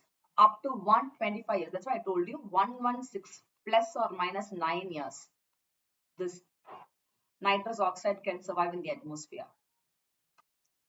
And if you see over the years, what happens is like the global concentration levels have increased from 270 parts per billion in the year 1750 to 331 ppb parts per billion in 2018. A 20% jump has happened. And I can tell you in the past 5 decades, the growth has been the quickest. And what is the reason for that? Is it natural reasons? Definitely no. It is because of human emissions. The human interventions, the human actions, the human emissions has led to this, which means it's high time that we are giving a little of more focus to the growth of our environment, or let's say the protection of our ecology and conserving the biodiversity. Otherwise, this will be like, the climatic change will actually have a huge threat on our own survival, or let's say the human survival as a whole. So what are the key highlights to be taken, or the key takeaway points from this? Good to know that. One is global end to emission. So 10% greater global emissions has happened in the year 2016 compared to the year 1980s. Of course, over the years, when population increases, when other human activity increases, the release of carbon dioxide, methane, and nitrous oxide, all this is increased, leading to more of global or let's say warming of greenhouse gases, I can tell you. And what is the reason for this? Why has been a 10% increase in global emissions of nitrous oxide over the years? Because use of nitrogenous fertilizers, especially in agriculture. As far as the country India is concerned, we are an agrarian economy. Even today, majority of population depends upon agriculture. So what is happening? When there is an increase in the use of nitrogenous fertilizer in agriculture, including organic fertilizers from manure produced by livestock, of course, N2O increase. And if you see, agricultural production contributed almost 70% of global anthropogenic emission, guys, for the year 2007 to 16.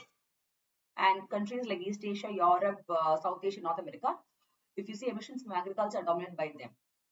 But whatever, the highest growth rates in emissions come from, again, the emerging economies. Of course, India is there, China and Brazil. India is always there because we are number one in contributing, guys, for all the emissions, no doubt in that. So it's high time that we control it actually, very important. So that's all with regard to that particular topic. Indeed, it's a very, very interesting topic as well, I should tell you, because that is a topic which, this is a topic which you're supposed to know what is this budget all about and why are you studying this, simple as that. The next one, Green AG project. What is Green AG project? What is this? Let me quickly tell you what this is. So now, if you go to uttarakhand.gyan.in, you can get the website for the Green AG project. So now that's the next important current affairs to be understood. If you see, it's in the landscape of Corbett Rajaji, the national park, and they plan to change the name also. And in Uttarakhand, if you see, the Green AG project is in Corbett Rajaji landscape, in Madhya Pradesh in Chambal landscape, Odisha in Simlipal landscape, Rajasthan, it will be in the Desert National Park landscape, and Mizoram in the Dampa landscape. Clear? So what is AG basically?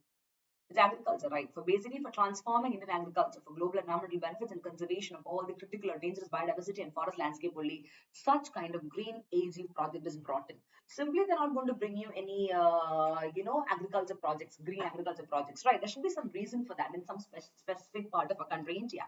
So let's quickly have a look into what is the Green AG project all about. So recently, what happened is like our central government, union government, they launched the Green AG project, Green Agriculture Project, basically for transforming the agriculture for our country, India, for the global environmental benefits. At the same time, conserving the critical biodiversity and forest landscapes. So then we'll be able to reduce emissions from agriculture is another objective behind the launching of such green agriculture projects by our government. Clear? It's very, very important.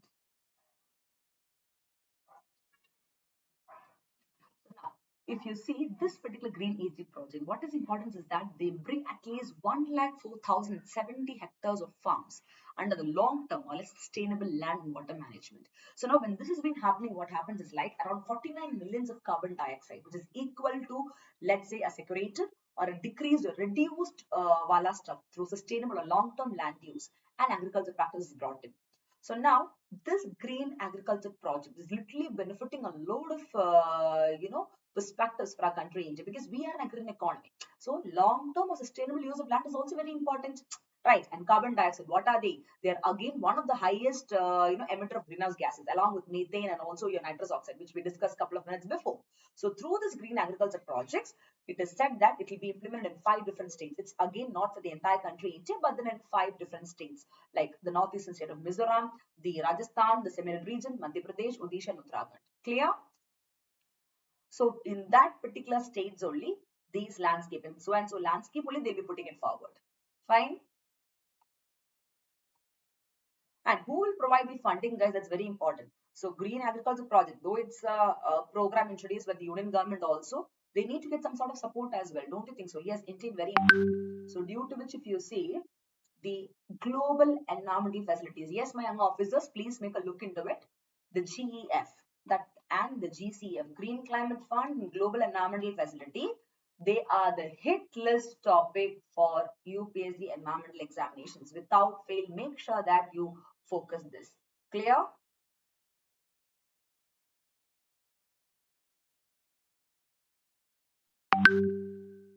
Yes?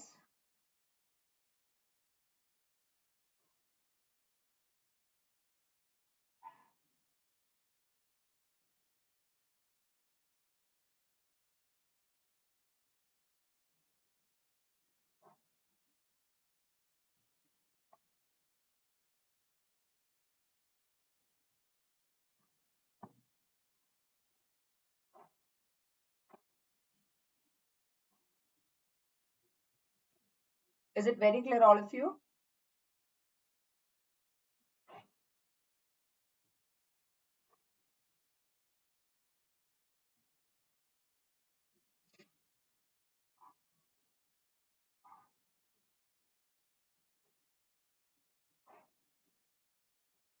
Yes, indeed.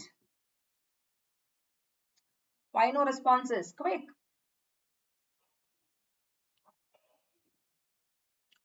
Okay. Yes, Abhijit. Perfect. So now,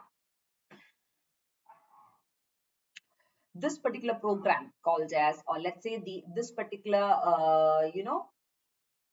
project called as Green Agriculture, Green AG project, okay, which is funded by the Global Environment Facility, makes a point that they're literally promoting the green agriculture practices to a greater extent. So now the funding is done by the Global Environment Facility, whereas the Department of Agriculture, Cooperation and Farmers Welfare, they are the national executing agency for this particular project called as Green Agriculture AG project. Please understand, funding is GEF, but executing agencies, Department of Agriculture, Cooperation and Farmers Welfare. So don't get confused. The keyword funded, the keyword executing are by two different departments and agencies. So don't forget, because UPC can play with your brains like that. Okay.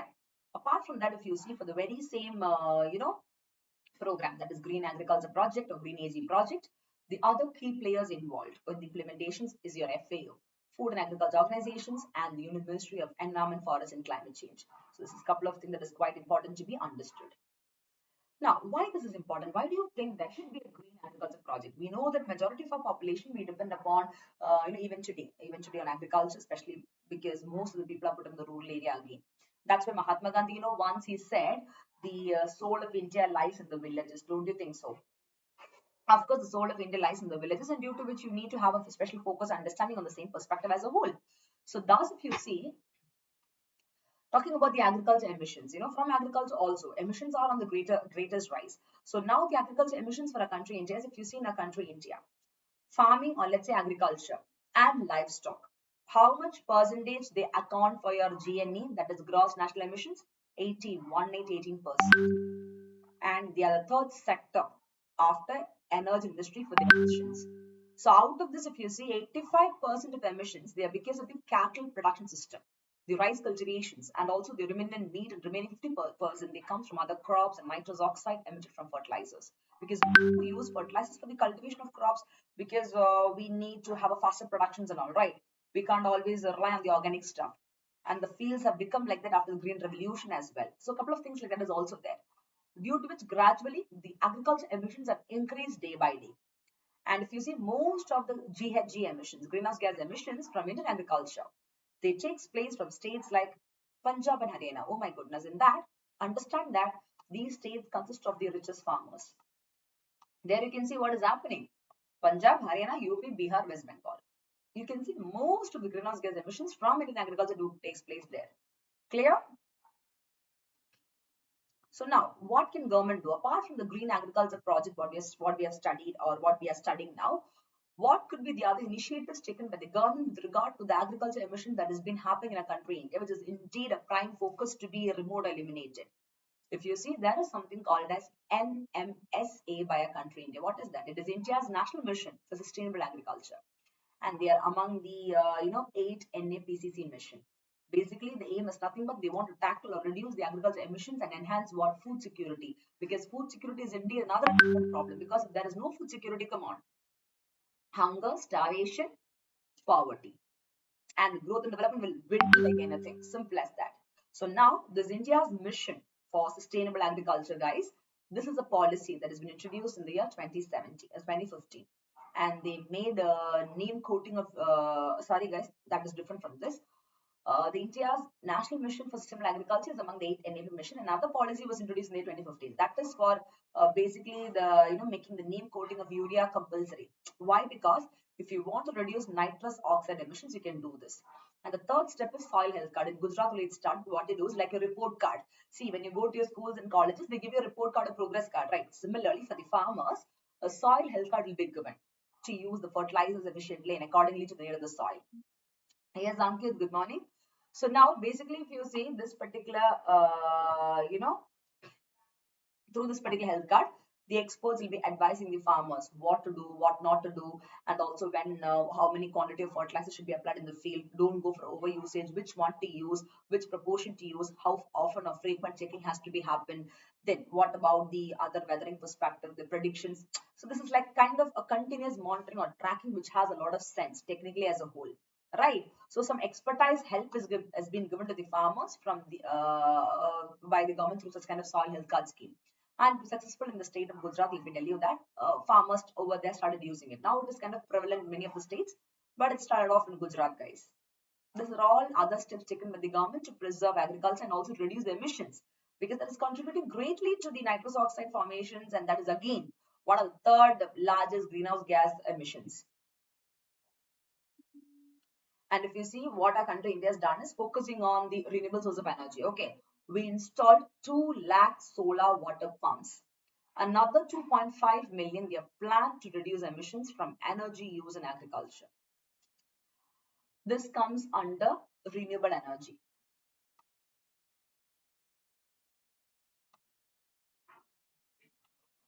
You understand? Next is Green India mission. That was in the year 2014. It's not like we have not introduced things. We are introducing things. Okay. And here the aim is to expand tree cover by 5 million hectares and to increase the quality of another 5 million hectares of existing cover in 10 years.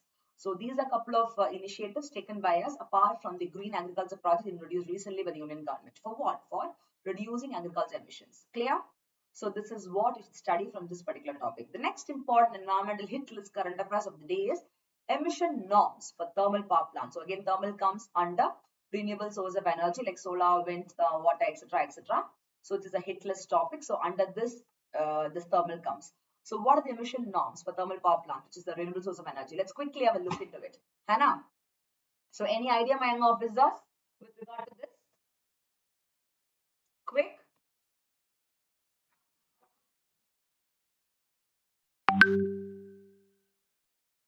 People are so silent.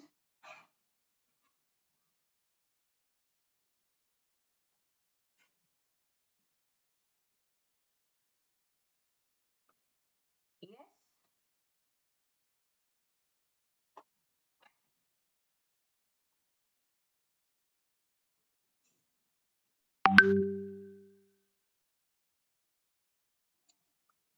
Yes. No.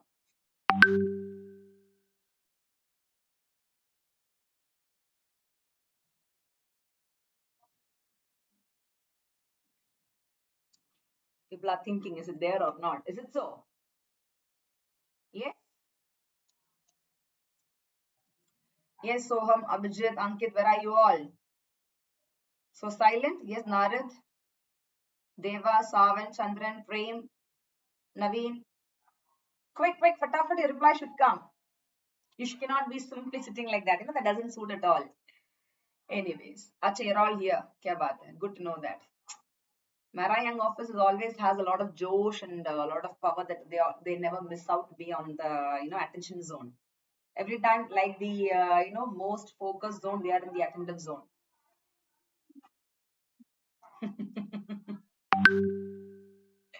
Yeah, here we go. So the next topic is the emission norms for thermal power plants. Okay, so here we go. Now, just have a look at this particular chart as a whole. The comparison of proposed norms in India with other key countries. That is, with regard to the emission norms, if you see a country, India has proposed air pollution norms for new plants. I can tell you they're at par with global standards many a times. Okay, we can see India current standards. PM is particulate matter. SO is sulfur dioxide, and NOx is nitrous, and next is mercury. Current is for PM is 150 to 350, and installed before 2003 it was only 100. After is 50, and you can see that whereas China is just 30. So you can see out of these, US or China, India has the highest here, crossing 100 of particulate matter. Because for air pollution, if you see particulate matter and particulate matter 2.5 and all is the highest emitters of leading to air pollution, stuffs like that, right? So a couple of points like that is to be considered. Clear? If I can tell you that our country, India, has pushed back deadlines for coal-fired power plants to adopt new emission norms for up to, let's say, 3 years.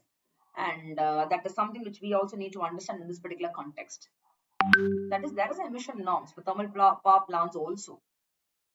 Now, let me quickly tell you a few important things, guys. If you see the kind of emission norms put forward for the plants is that, as per the CSE estimate, that is Center for Science and Environment, coal-based thermal power plants.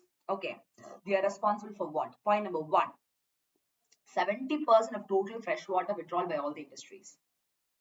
That is one of the biggest responsibility of coal-based thermal power plants. Second is, out of the, or let's say over 60% of total industrial emissions of PM particulate matter, 45% of SO2, 30% of NOx, and more than 80% of mercury. They are responsible for all these. They said that coal-based thermal power plants are responsible. So now taking into consideration these two valid points. These are two valid points, guys. Don't you think so? Yes. What can be done? That is the next thing. So now, if you see in the year 2015, the Ministry of Environment, Forest and Climate Change, okay, they put forward or they specified some particular standard for thermal power plants. Why? Because they want to control the emissions under the Environmental Protection Amendment Rules 2015. But still they couldn't. Something was kind of, not achieved up to the, required target. So thus these norms, which has prescribed the emission standards for the PM particulate matter, has to be followed in such a way that they are not causing a threat to the environment. But then what is happening? Air pollution is on the peak. That is what we are seeing. We have the National Air Quality Index, we have other issues, we have so many issues based on air pollution, right? That is what this particular topic is putting out into your brains. Clear?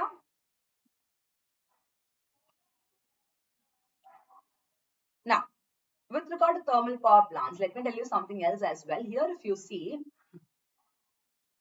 our country, India, okay, initially in the year 2017, we set this deadline. That is, we set a 2017 deadline for all the thermal power plants. But it was postponed because of different deadlines for different regions, and it ended up in the year 2022, I can tell you. But now, if you see thermal power plants near the populous regions and the capital, New Delhi and all, they'll have to comply by 2022, where utilities in less polluting areas now, they have up to, let's say, 2025, also another 3 more years to comply or retire all the units. So that and all is just for you to understand, guys. This is not that important, but just for you to know, in the year 2017, there was a target. Simple as that. The other things are just for your understanding. Clear? I will tell you what are important, what are not important as well, so nothing to worry. You can leave all this, you can just go through that. Now, because that from that particular topic, you will not get questions just like that. That is the reason I kind of skipped it out, so nothing to worry. Now, there is something called as environmental performance index. This is very, very important because you should know what is the performance of your country. We know that your country has a huge emissions, we have that, the subkuch like that. But then if you see, somewhere or the other, we have made few progress. See, it's high time that we are appreciating the efforts taken by us also. We cannot say that the efforts taken by us are not proper. That is also to be understood. You understand? So here we go. Let's quickly have a look into what is EPI all about. What is this index all about, and then the current affairs of it. So here we go. EPI is basically a biennial index. So now you always tend to get confused with the keywords annual, biannual, and biennial. Okay. UPSC always try to confuse you with these kind of things, but do not worry, don't get confused.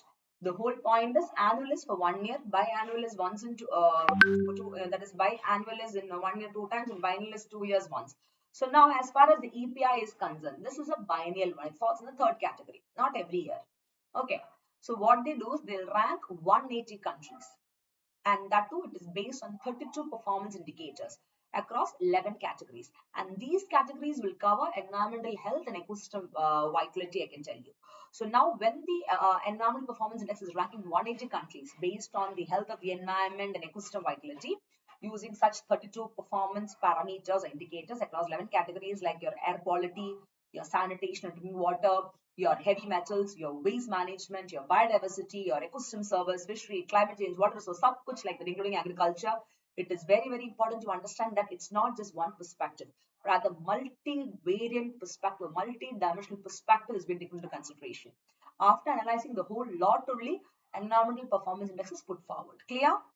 So thus, when a ranking is given to the countries called as EPI ranking, the overall environmental performance index ranking is indicating what? Which countries are the best addressing the environmental challenges that every nation faces.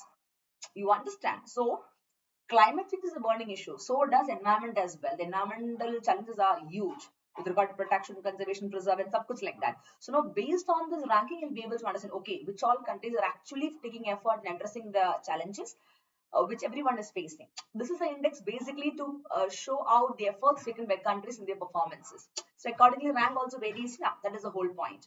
In spite of all the issues and problems that these countries have.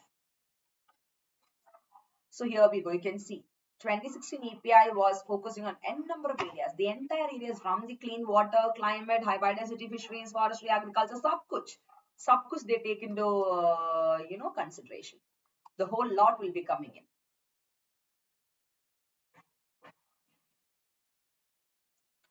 Now, we have to focus on our country, India. Don't you think so? Yes, we have to focus on what our country, India is good at. That is what we are supposed to do also. If you see, out of 180 countries, what is rank of a country, India? Oh my goodness, that is something pathetic to know, yeah. We were in the 168th rank, which is not that good. See, only 180 countries, and 168 means we are in the lower category only. And that was the rank was given to us in the 12th edition of the EPI Index 2020. And if you see in the year 2018, 2 years before, because it's biennial. Biennial means 2 years once you do the survey analysis or ranking, right?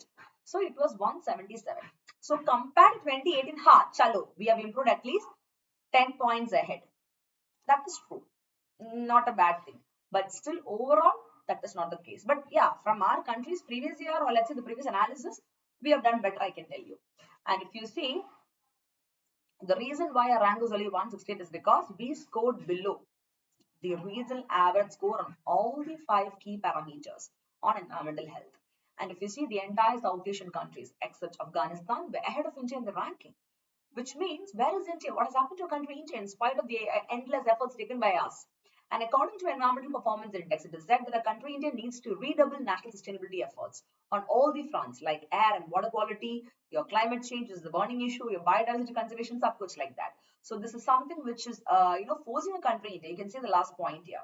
So we need to redouble the national sustainability, guys, because we have to focus on all these key areas which have put forward here: air, water quality, biodiversity, climate change and all. Clear?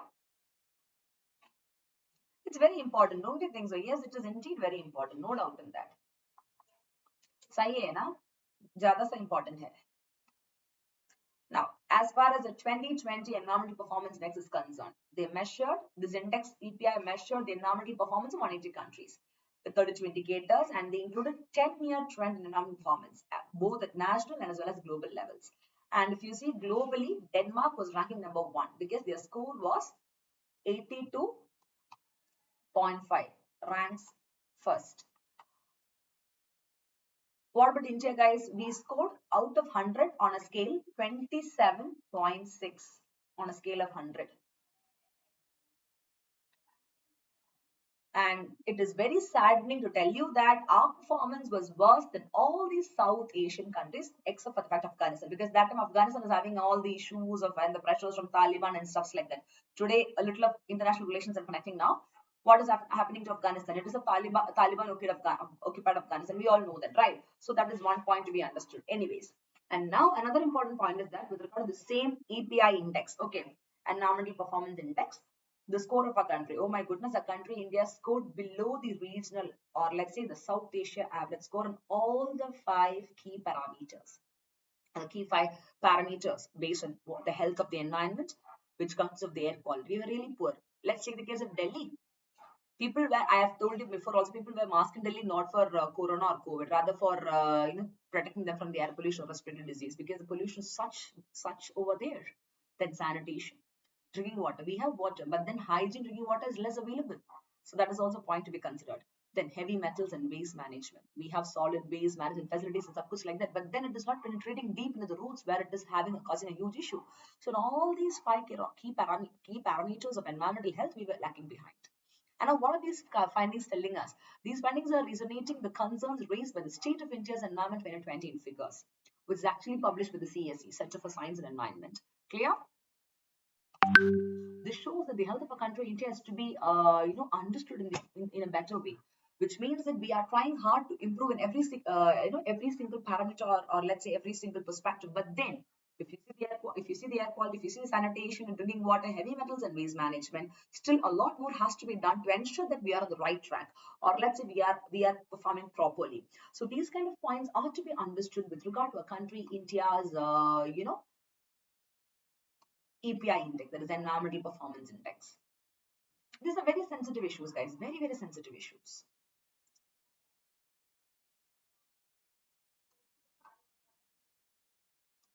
Now, apart from this, with regard to apart from this, with regard to biodiversity and ecosystem service, even we scored below the regional average on these parameters as well. On these parameters as well, we scored really below the parameters related to biodiversity and ecosystem service. What is happening to us? Why are we lacking in that? And if you see, we were at the second position. Our country, India, was at the second position after Pakistan on climate change among the South Asian countries. You can see Pakistan's score was 50.6, and that was highest under the climate change category.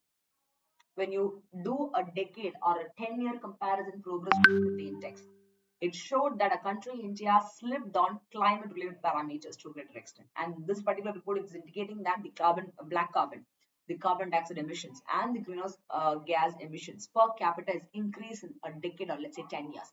Out of this, anything and everything which has a word called carbon, be it black carbon, carbon whole, carbon dioxide, carbon monoxide, whatever, is a hit list topic. It could be from environment, it could be from science and tech. Because in the year 2019 as well as 2020, in the year 2020 and as well as 2021 also, many questions came from the area carbon. And 2020, 3 to 4 repeated questions from multiple category. Environment and science and tech came from this area called as carbon. Take care. That's a very important hit list topic for examinations. I'm talking about the prelims examinations. Clear? So please have a look into this.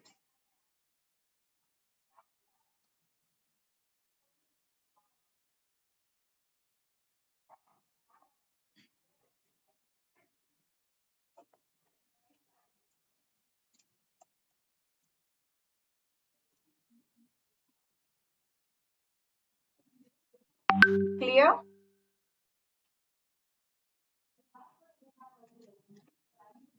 Okay.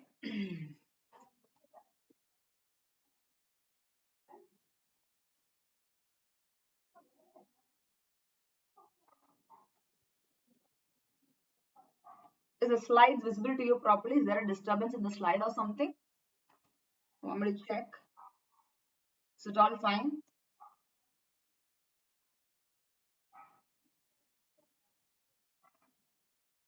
Shift little bit to right though. What happened? You can't see here.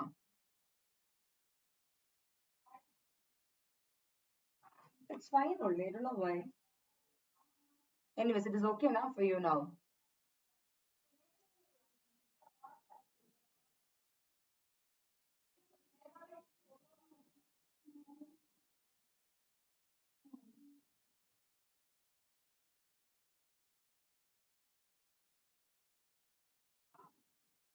Yes?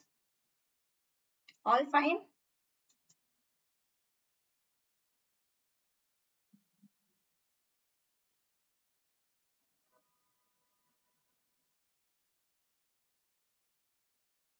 Perfect. So now, having understood the importance of climate, or let's say climate change, which is a burning topic, it's very important for us to know these kind of indexes called as environmental performance index will make us understand that it's very important that we are focusing on multiple parameters as a whole. So now,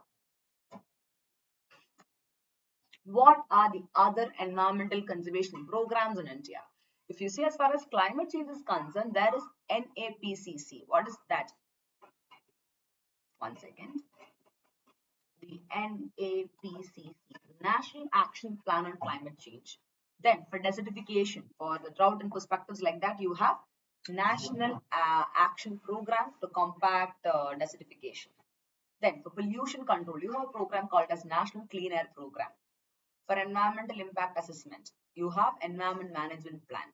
For forest protection, you have National Afforestation Program.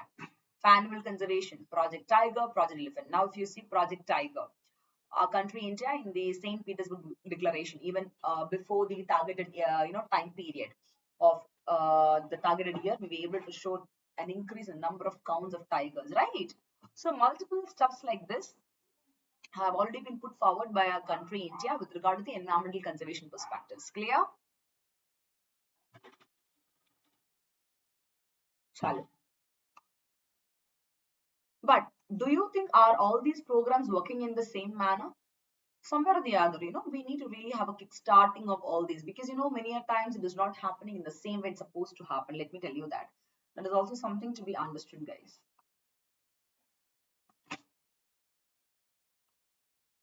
That is why our rank is quite less in the environmental performance index. So in the year 2018, if our rank was 177, in the year 2020, the rank became 168.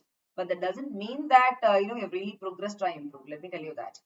Compared to previous year, okay, some changes, but then compared to the neighboring countries, South Asian countries and all, we really were backward. A huge jump has to be done by us in solving a lot of issues. Clear? Perfect. So those were the most important topics which I felt I should tell you people. But now, apart from that, there are multiple other topics. Fatafat, quickly I'll tell you. Please make a note of it without fail. Okay, this is very important to be noted.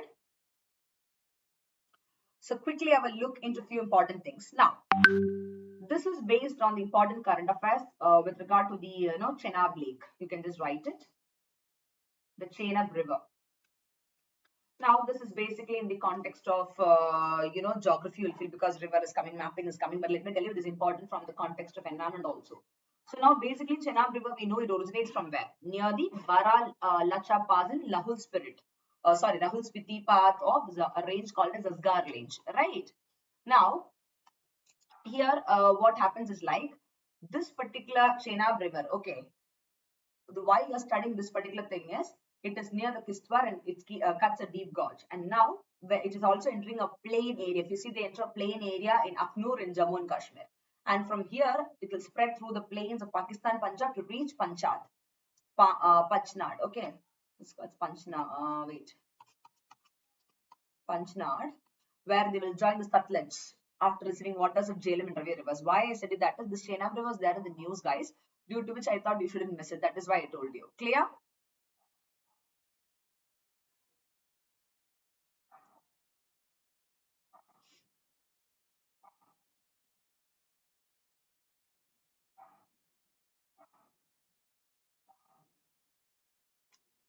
Is it clear, all of you?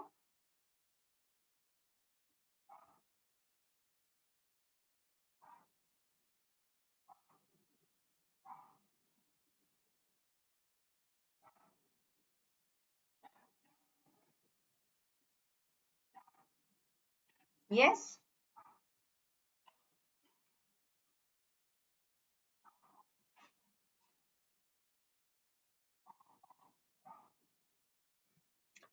Now, from environment and agriculture, if you see, yesterday there was a topic based on not exactly environment, actually it's agriculture. The bad bank for farm loans. I'll discuss that in today's editorial classes. I'll make a mention about it. Please make sure that you learn it because it's from Indian Express, a very beautiful article to be understood. Okay, that is why. That is why I mentioned that as well. Then recently regarding a snail.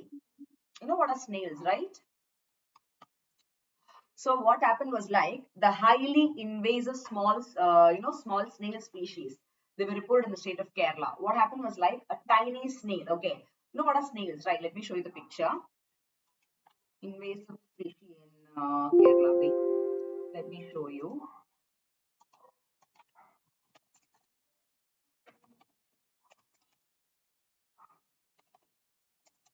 Snail species spotted in Kerala.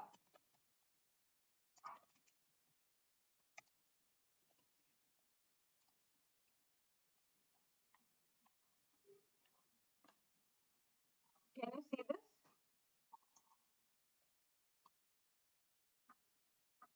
This is called a snail, right? So now there was a highly, I'll show you, hold on, let me show you the Hindu newspaper ka stuff.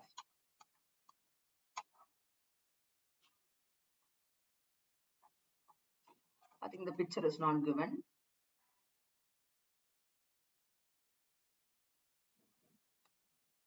Yeah, you can just see anyways.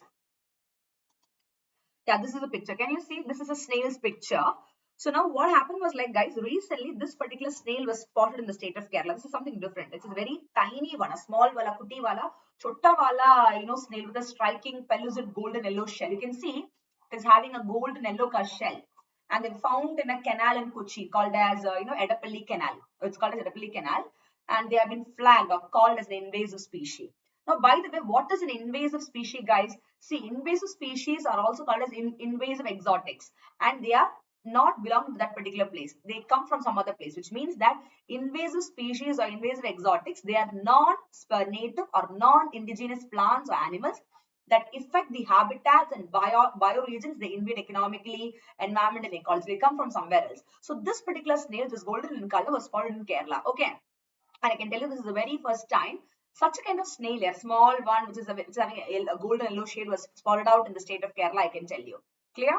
And as per the QuizAd study in Kochi, in Edapalli Canalulli, in the Edapalli Canalulli, it was found out. So a study was done in this particular study of QuizAd for the university. They also draws attention to the threat which has been posed by such kind of invasive species to global biodiversity. See, a species brought in a good thing, but why we are studying this is there was a huge, threat that has been coming up, or that is the reason why this particular topic is being discussed. Clear? So what are the features of the newly discovered species, guys? See, what makes its discovery worrying is it plays host to the worms. To all the worms, they play the host, and it can cause disease, food-borne diseases and skin issues in humans. So now you see how it is transferring to human beings, another disease. So now we have this Nipah virus from that, we have coronavirus from that, this. So now from snail also again new virus can come.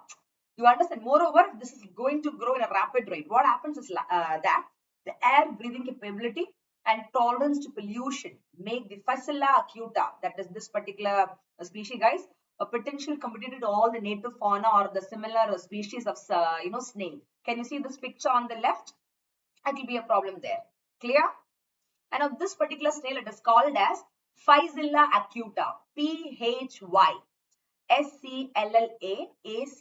Now, basically, they are native to North America. Okay. Let me tell you, they are native to North America. Let me write it for you. It's called as, Physalia acuta, the snail. Tiny snail in Kerala.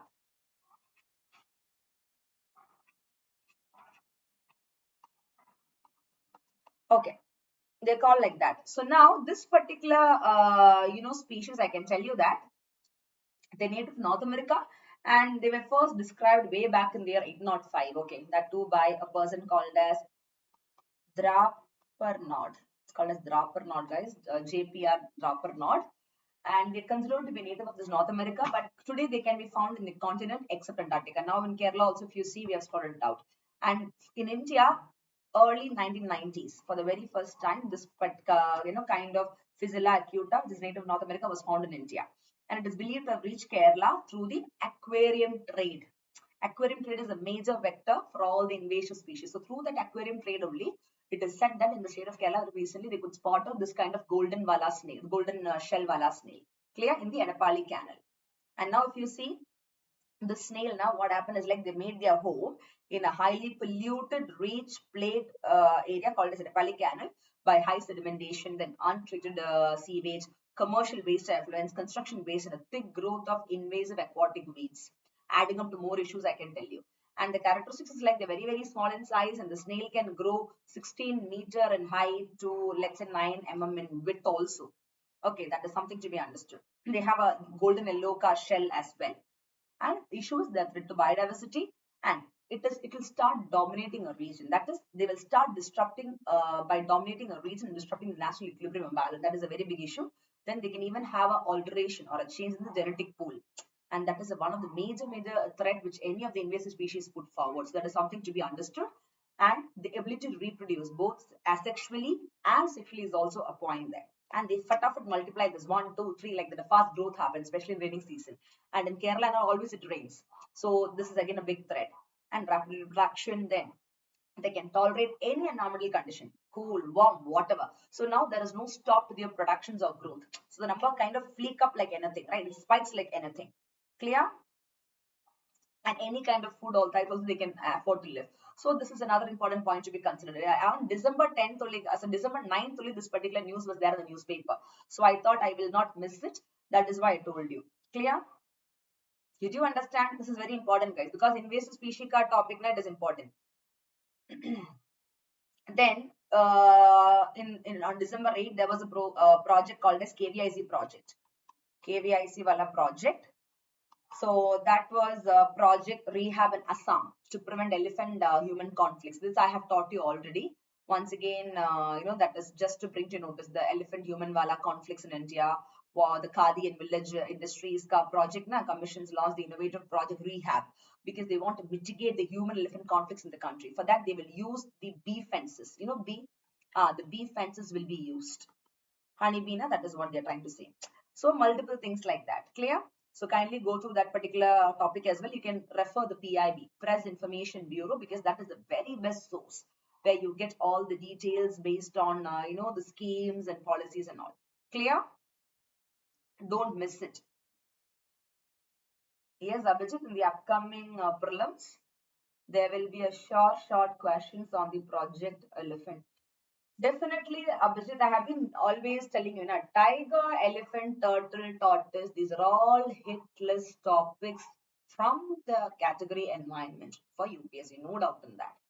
That is why whenever I take classes for you, I make sure that we are focusing on the same thing. Clear? So these I don't want you guys to miss out. That is why I'm telling you all. Clear?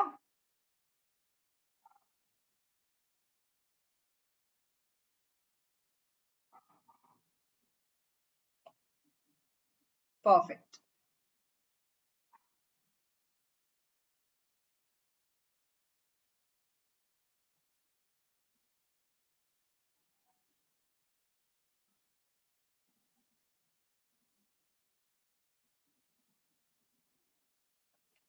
So yes, that's all, my officers. We are done for the day with environmental current affairs, and on 15th you will be having your economic current affairs. Come on, that is very important.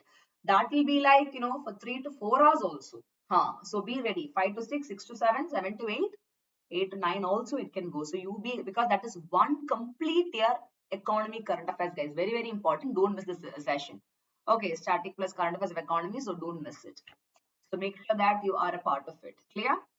So thank you so much, flying officers. We are done with this top hit list environmental current affairs for UPSC CSE examination.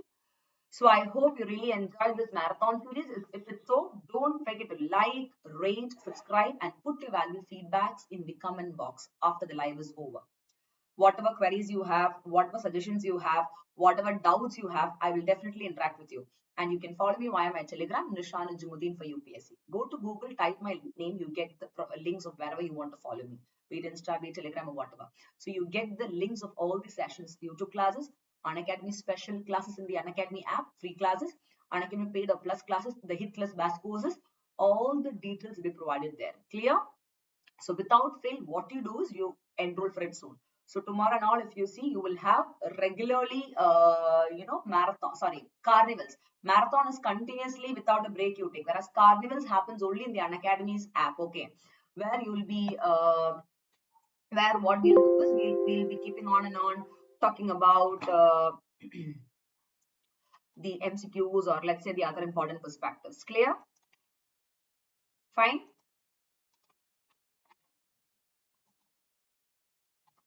Be it free class or plus class, my young officers, one thing is very important. Please use the code Nisha IAS Live. Okay, because that is the pathway for you to unlock the free classes, and at the same time for the plus courses, another way to unlock it. Clear? Chalo. So quick start your preparation and make sure that you are on the right track. And whatever doubts and queries, I'll give you another 5 minutes. Quickly ask me. Yes, I'm out. Will there be a marathon tomorrow? Nap? Yeah, there'll be a carnival tomorrow on the app. That is like a Sunday. So let me quickly tell you. We'll do a current affairs marathon. So the weekly current affairs for the month of November, we'll do a crash course on November month current affairs, because that is more important, I feel. Don't you think so? Yes. So we'll quickly do that. Or we'll do a monthly current affairs revision. We'll do a UPSC level MCQ marathon. A carnival session, 9 a.m. to 10 a.m. I will give you 15 minutes break. 10:15 to 11:15. Again, another 15 minutes break. 11:30 to 12:30. Then I'll leave you for 1 hour for your lunch. Then 1:30 to 2:30 and 3 to 4. Clear?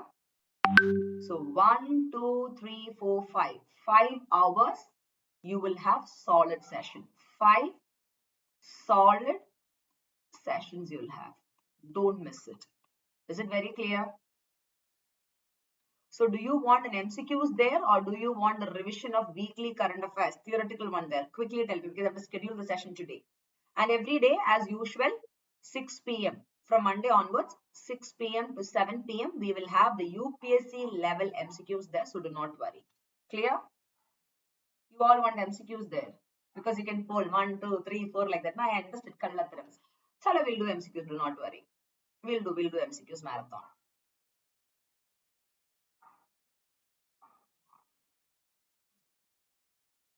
Okay.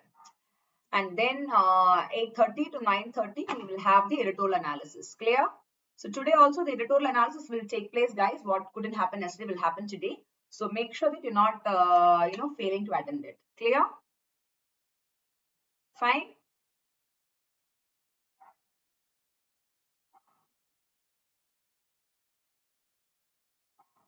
Perfect. So chalo, I'll see you all probably tomorrow. No, today for the YouTube I'll see you all by evening. And night time for the editorial analysis. We'll have 1.5 hour sessions on the missed out editorials and the other current affairs which you shouldn't actually miss out. And all of you, book your calendars and your time from 5 p.m. to 8 p.m. on this coming Wednesday. Once again, a reminder to you, you will have 1 year complete economy current affairs marathon, a quick rushing or brief up for the mains and upcoming prelims. So without fail, join that. Clear?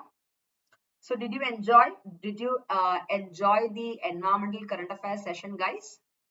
Without entering into too much of details, to the point discussion of what is required and multiple concepts, many topics we covered in this marathon session. Don't you think so? Perfect. So that's a damn kudos to all of you as well.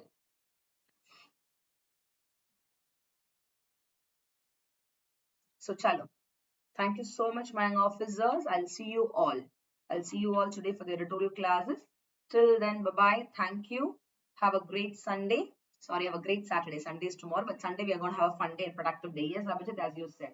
Yes, indeed, we are going to have that. So, chalo, I'll see you with more and more current affairs series of various subjects like this, and also get ready for the test series that I'll be putting it forward from Monday, Tuesday, Wednesday in the Unacademy app only. So, don't miss all those. Clear? So bye-bye. Thank you so much. I hope you're notified with all the sessions and classes I'll be taking forward in the coming days. So till then, bye-bye. Thank you and Jai Hind.